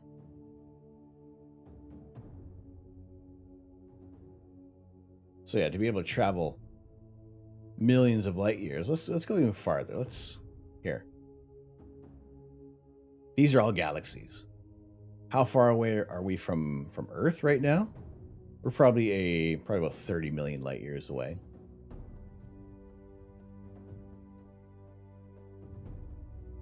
Let's see, let's go back to let's point to Earth. Earth. Okay. Distance. Where's our distance here? 37 million light years. My menu is hidden behind here. Let's go over to... There, we'll go over to this one. We got 30 million light years away from Earth. So let's track Earth. And let's move away. Let's go 150 million light years. You can kind of start to see a little bit of the Virgo supercluster. These are all galaxies we're looking at right now. This is a network of galaxies. No stars. These are islands of billions of stars all unto themselves. So yeah, as we travel, we're 735 million light years away from Earth. Can we comprehend that? No. We're traveling at 51 million light years per second. That's actually that's like a very large galaxy up there.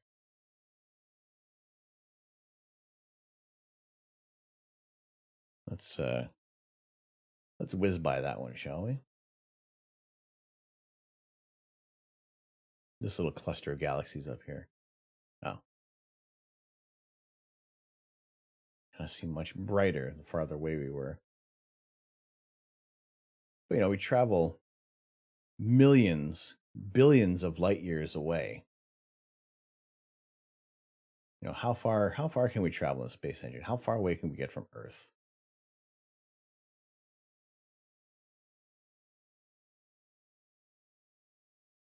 We can travel billions of light years, and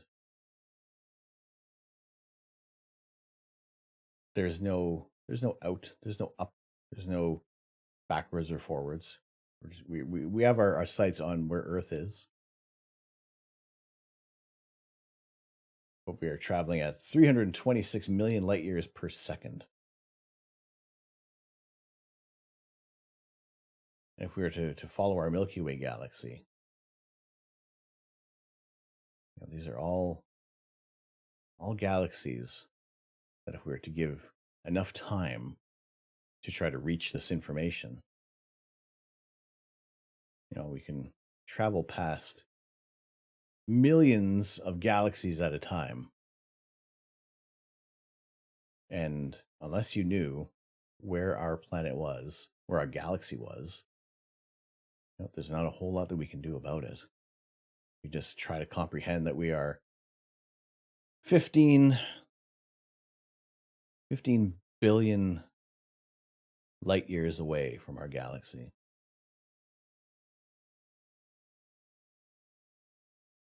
I don't know how far. I don't know how far actually space engine goes, or if it just keeps generating galaxies.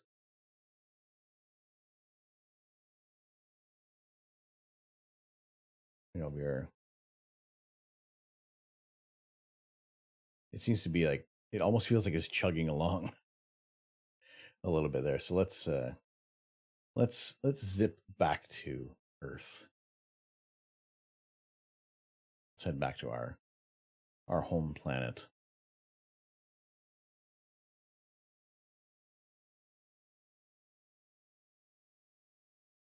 Where things are a little more relatable. There's the Pleiades. Okay, here, let's go over to the Pleiades. Let's track that at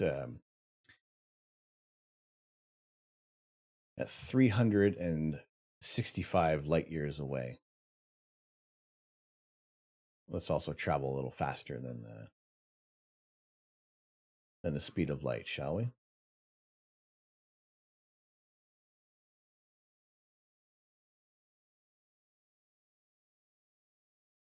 So here's our orientation that we are looking at the Pleiades in Photoshop.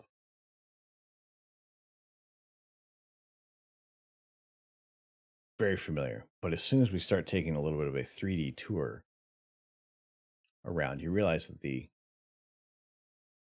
stars are all hundreds of light years away from each other.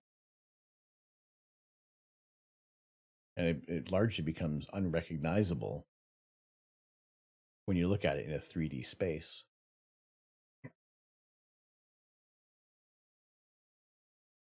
So as these stars are traveling through the interstellar medium, it's reflecting off of the gas clouds in this area. There's no emission nebula. There's no hydrogen alpha. There's no stars being born. These stars are already existing. The red thing, that's the California Nebula. That's a target that we have imaged in the past. And it is relatively close by. And just another 600 light years away from the Pleiades. But we have imaged this target as well. And again, it is a larger collection of hydrogen alpha gas, of emission nebulae.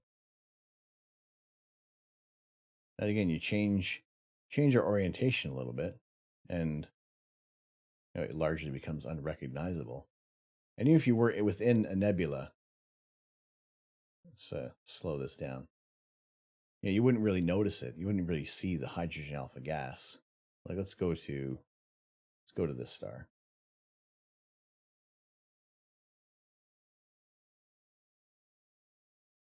A yellow dwarf within the California Nebula. Turn down our 9 planets around this star, and mass about the same, just a little smaller than our sun, but much larger in diameter. There's 140 astronomical units. Each astronomical unit is 93 million miles. So this is a very large star.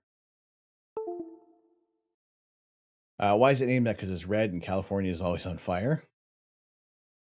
I need to find that rim shot in here. I don't know. I can't find the sound effect. I just got to pick it up elsewhere. But yeah, pretty much. No, it again, it's one of those targets out in that we photograph that actually resembles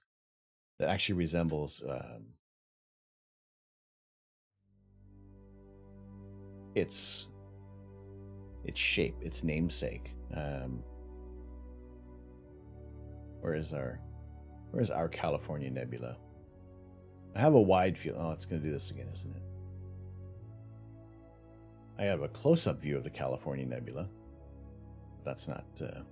That was more to get a picture of the galaxy that is farther behind, another 279 million light years away from the California Nebula. I have a wide field view of California and the Pleiades. Somewhere.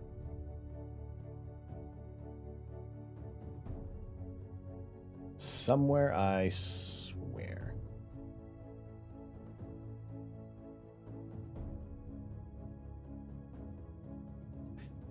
Wherever it is, it's gonna miss. There we are. Pleiades, California Nebula, which predominantly, which very much resembles the state of California. Or probably some people say, why isn't there a Utah Nebula? Well, there's the California Nebula again. Where's the Michigan? I want to see the giant space mitten, please. Well, nobody's discovered anything that looks like a giant space mitten. We just have the state of California. Watch it do its thing out in space. But yeah, just to be able to take a tour around our universe, around our galaxy. Take a look at some familiar targets. Those are the distances that we can kind of understand. Those are the ones that make a little more sense to us. So when we look at the Pleiades in its two-dimensional form, and hold the wrong key,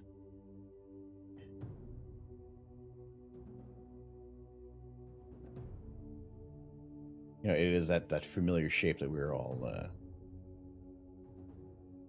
all used to seeing. Now, one thing that a lot of people miss again is this galaxy here. This is a galaxy about, I want to say it's about 250 million light years away. So while the Pleiades is a few hundred light years away from us, it's always those little faint smudgies in our images that we like to capture.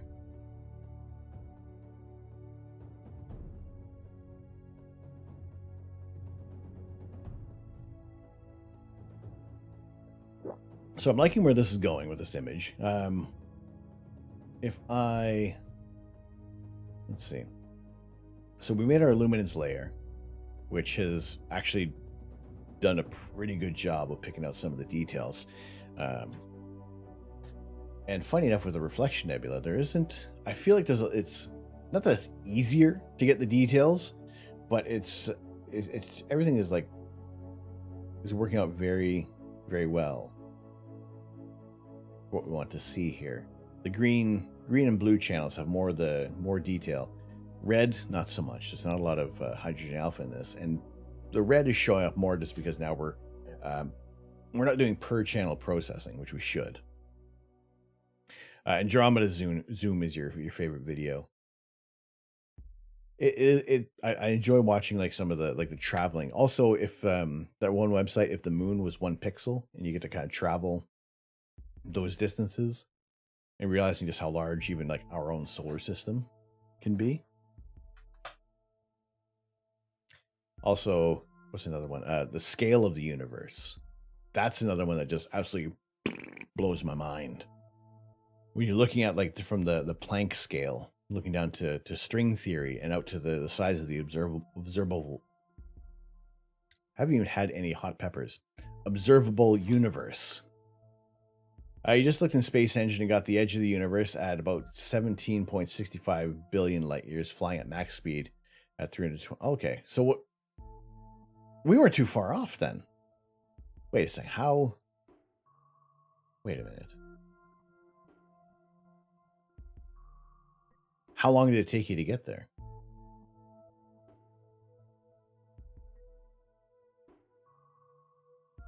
All right, let's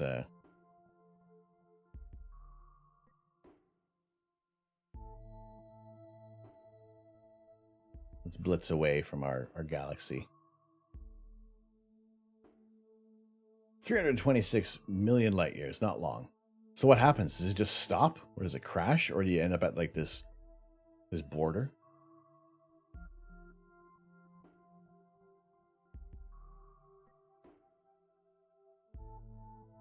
Let's see what let's travel. Let's go.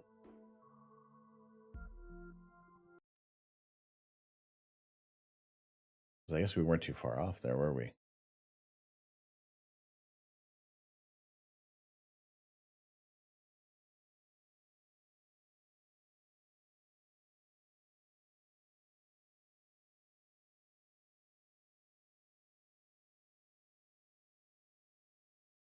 Actually, the first time I went to Sag A star in here, it made me feel kind of nervous heading towards a black hole.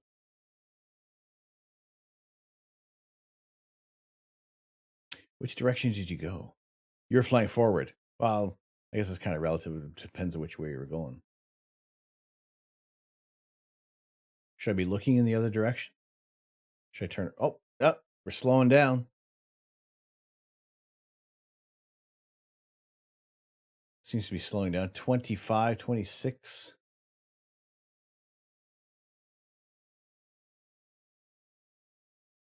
Oh, look at that red. Oh my God. Look at that red shift. Look at that red shift. Ooh. Oh, that's unsettling. Oh.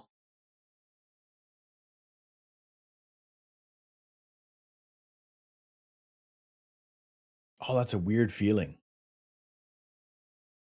That is a weird feeling. Like this is, can we get any brighter?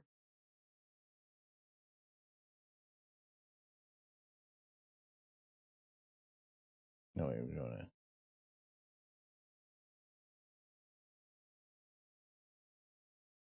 Like there's nothing more we can do.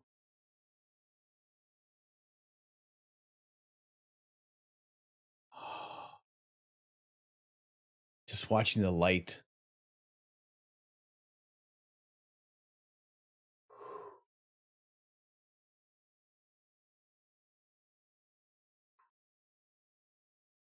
Ooh. Well, that's creepy. That is way too creepy. I said when I went towards the black hole at our galaxy, that was an uneasy feeling.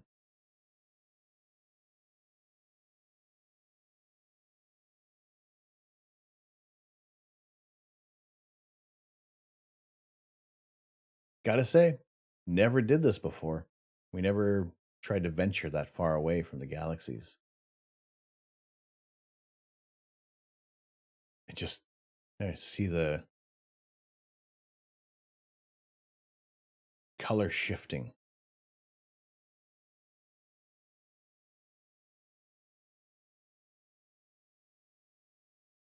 No, we're not on a Windows screensaver. We are traveling through the galaxy billions of light years away from our own planet. Actually, we've cranked up the exposure a great deal to actually be able to see some of these.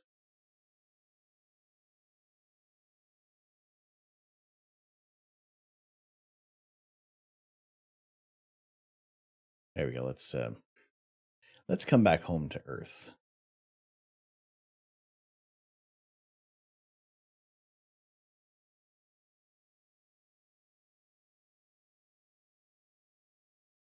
I think I crashed it.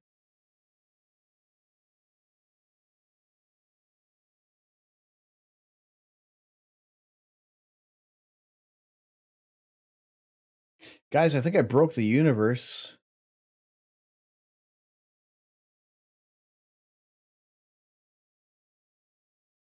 Oh, there we go. Oh, it's so bright. Oh, it's way too bright. Let's fix that there.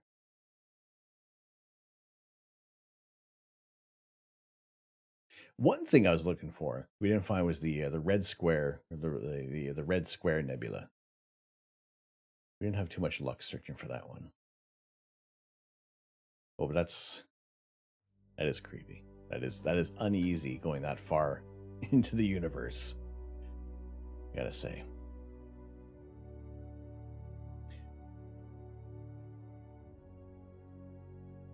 Wait, we're there. So yeah, very, very happy with how this one has turned out, and with almost seemingly minimal, a little bit of minimal processing on this one. We'll dip the stars a little bit more. And I gotta say, this is already turning out like much better than how it looks on Instagram. There'll still be a little more processing to do on this.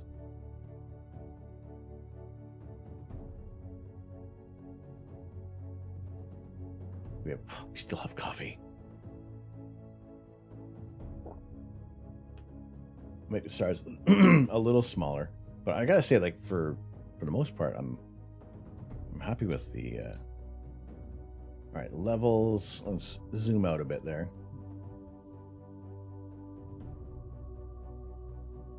All right, so we can probably. Actually, what I can probably do is crop it in a tiny bit more.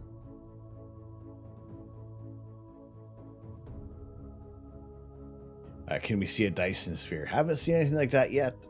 Haven't seen any large. I remember when Beetlejuice was dimming and everybody was kind of was hoping it was going to explode, or perhaps there was a Dyson sphere in front of it. That was exciting. All right, we can drop that a little bit of levels there, and we want to maintain some of the darker areas, but then make some of this shine through, but at the risk of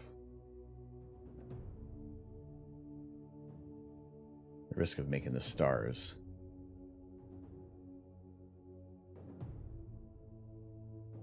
shine too much. Now there is some work that you could do to try to mitigate a lot of these halos and get rid of them, but I mean they're very bright, they're very overpowering in the image. What we can do is add some adjustment layers.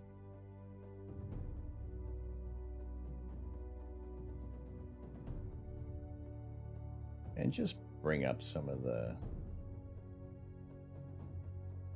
saturation levels, just to add a little more color here.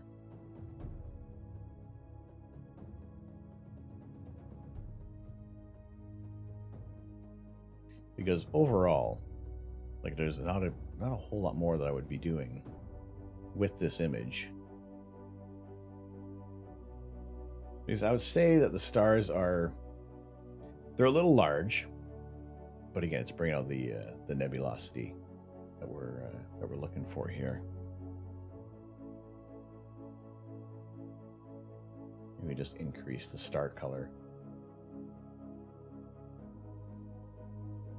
a little bit there. So it has been, well, a much more fruitful endeavor with this image than it has with the Cygnus wall, where it definitely needed to have more time on the target in the sense of adding, more time with subframes. There are no subframes on this target. There is just the 4 hours of lights. Actually, now let's do. Sometimes what I like to do. Ooh.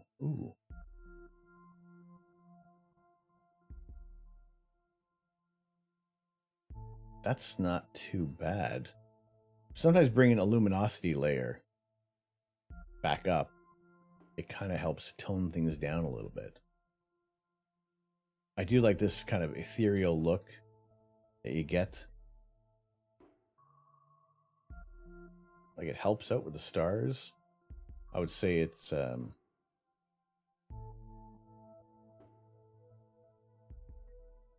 right, let's compare these.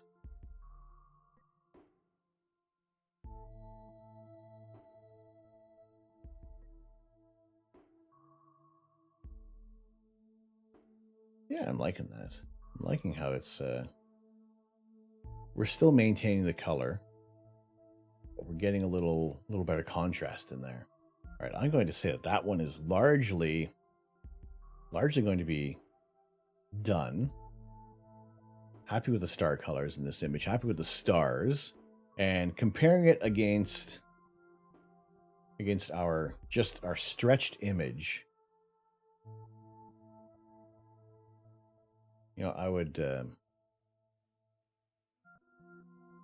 let's make this one about the same size. I don't know which one do you like more? Left is Tonight, right is just a straight stack from the ASI Air Pro or the ASI Air Plus. I gotta say, I think we were able to get much more detail out of the image in Photoshop. At the risk of losing a few of the stars, just because they've been reduced enough, but we're bringing out the nebulosity, the reflection nebula in this target. I'm liking how this one looks. I think I would say it's like 2 steps away from being an Instagrammable image. A little bit of an update from what we've done there. Left shows more dust. I'm happy with how much we've teased out of this image.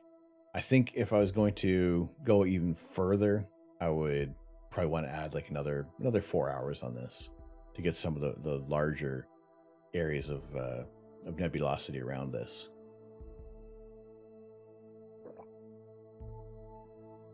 Now, of course, I'm probably going to go back and like tinker with things, but I will save this image.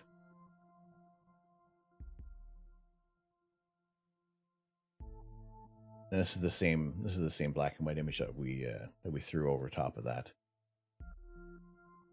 But no, I'm happy with that one. That's cool. I'm digging that. So I'll save that. I'll drop that in the Discord. Actually, what I'll also do in our Discord channel is put this stack in the Google Drive.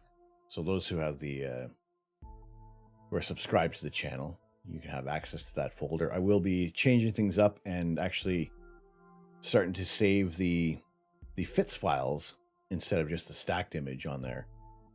So if you guys are going to process it in different programs, sometimes you can get you're going to have just another way that you do your own processing. It's going to be different from mine. It's not always going to be the same. Tomorrow morning, time's it now? It is 11. Why is my clock 24-hour time? When did that change? I'm not in the UK anymore. Should be reading in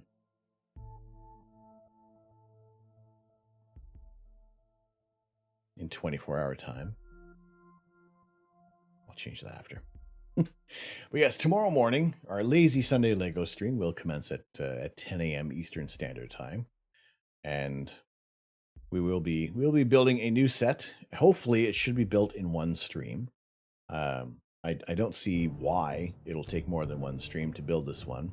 Can't imagine why. But we'll start a new set, and we'll also have a new little addition to the stream, whereas if we're for a certain amount of bits, that are donated on the UTC, all the time zones. Why not? Let's do that. And also, ditch daylight saving time. Forget that. Forget that noise. Certain amounts of bits will, well, once the set is built, we're just going to smash it, because who doesn't love a bit of destruction? I will also set up a, for any time that if that does occur, I do have another camera. I do have other cameras that I can utilize where we can record it in super slow motion, and we can watch it back. We can save it.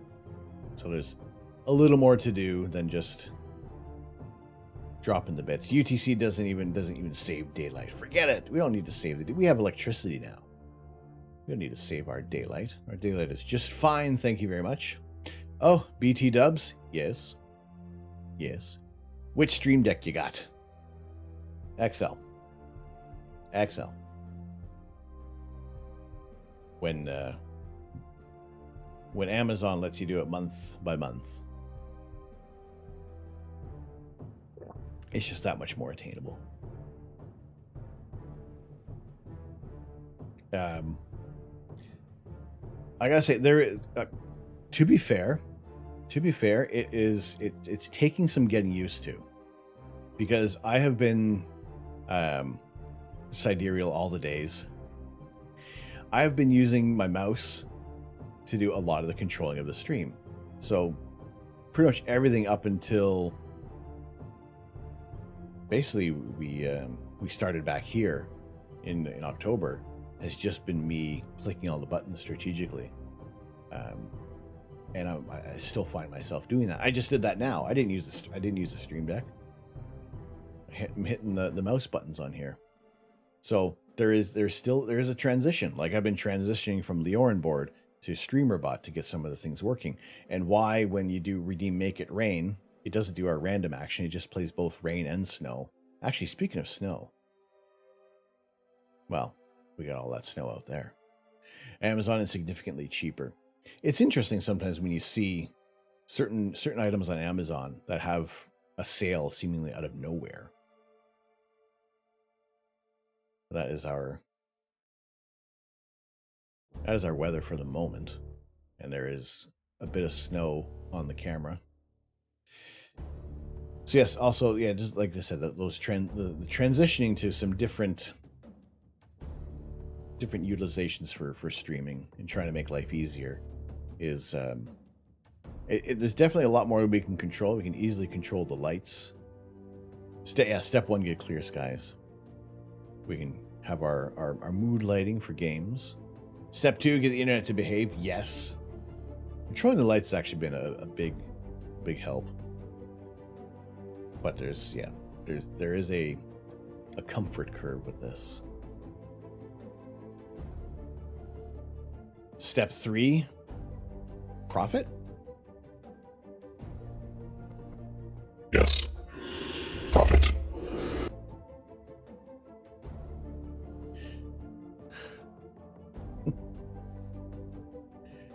No, step four, we don't know what it is. I just have to randomize your buttons and automatically trigger. You just have to react in real time like you mean it. just smash all the buttons and see what happens. They're probably not good things. That's another thing, is you wouldn't even want to look at this. It's a little bit of a mess. it is a tiny bit of a mess on this. So we'll there's still some things to work out. But we're getting by. I think everything is running fairly smooth over here. It's all good. Also, I need to get a command for our YouTube channel, because if we can get up to 100 subscribers on YouTube, I need to add a YouTube button on here.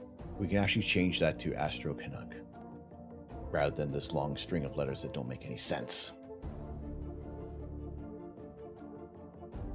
So currently we're at 51 subscribers. I do thank you those who are subscribed to the YouTube channel. I do promise there are going to be more than just our VODs being placed on there. It will actually have some content driven videos just to kind of talk about things. Which is where is my... I guess if you just kind of search Astro Canuck, it would pop up there. But that is the YouTube channel where we will get more videos. We're going to talk as soon as I get like a clear sky. I need to take a picture of my backyard to put that in Stellarium, because that's another project that I want to work on. Now, I was actually searching. We had a clear sky like a few weeks ago, and I was searching for my tripod and I couldn't find the damn thing. It ended up that it was here, holding this camera up. I've sorted that out now, so we have that. That's all good. That's all worked out now, because I have mounted the camera to the wall to trying to get more items off the desk, so there's more open space. Now this is a bit of a cluttered area right now, because we were taking the files off of the ASI Air Plus and always kind of keeping the original ASI Air on the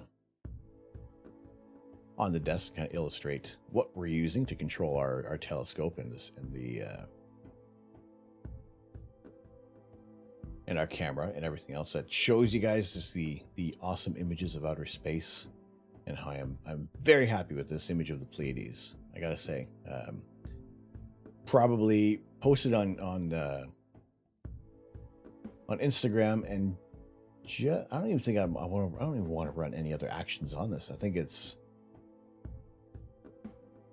yeah, I don't even want to touch it anymore. We'll do a couple little adjustments on Instagram to kind of punch it up a tiny bit more, but yeah, largely this is what we're going to get. I want to share it with you guys. Like I said, on our Discord channel, there is a channel out there that will give you access to our data files. I'll be changing that up in the new year as well, so it'll be stacked files will be available for all, and for those who are really into astrophotography, you get the individual FITS files, zipped folders, to work your own magic with. And I always like to see you guys posting those images on our Discord. Yeah, tag me or just tag everyone, show what you've done with the images. Just subscribe to YouTube. Thank you. I appreciate that. I appreciate it. And I do promise to put out more content-driven videos on there for you guys. Because, you know what? We all have some different experiences with astrophotography, and my experience is going to be different from somebody else, but at least if I can steer some people in the right direction and just give you a little bit of insight, because we're all going to have different goals for astrophotography. We're all going to want to image different things, or if you just want to look at planets with a larger telescope, then, well, I need to get a larger telescope to talk about that then, don't I? But until then, what I'm going to be doing is we're going to send you guys off to somebody that I'm going to pick. Let's see who is streaming right now. Who can we send you guys over to? Who's doing something cool tonight? Tomorrow morning, we'll be back in just under 11 hours from now, doing our lazy Sunday Lego build.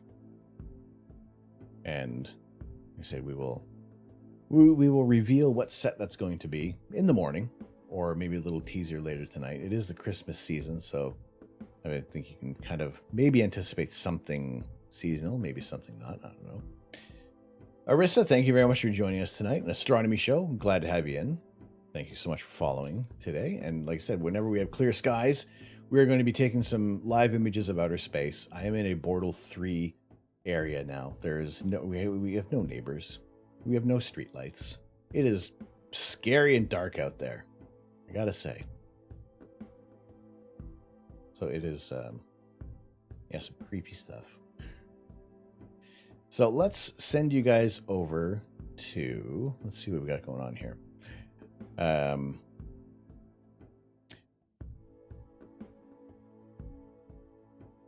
Yeah.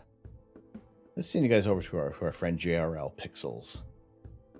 Playing a little Nova Drift. I am interested to see what this game is about, so I'll stick around there for a little bit there. But actually, we will have to head off for a little bit there. You won't be here for it tomorrow. The missus is Saturday, so sleeping in and going some grocery shopping. No worries, it's all right. I appreciate hanging around tonight. Appreciate you sticking around, Third Rock. Yeah, we're gonna send you guys over to JRL Pixels. Once again, there are our raid messages. You're gonna drop that in there. Say hello. He does some amazing artwork on his channel. Everything is he has designed.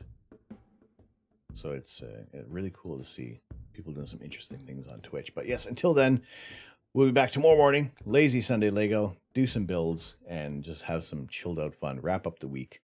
And yeah, just have a easygoing time. I thank you guys so much for tuning in. I appreciate everybody who has spent the time with me and has subscribed and resubscribed to the channel. It is absolutely wonderful to have you guys here every single stream. Until then, I have been Tom. I am the Astro Canuck. I'm not here to change the world. I'm here to share the universe. Have a very good evening, and we will see you in the morning.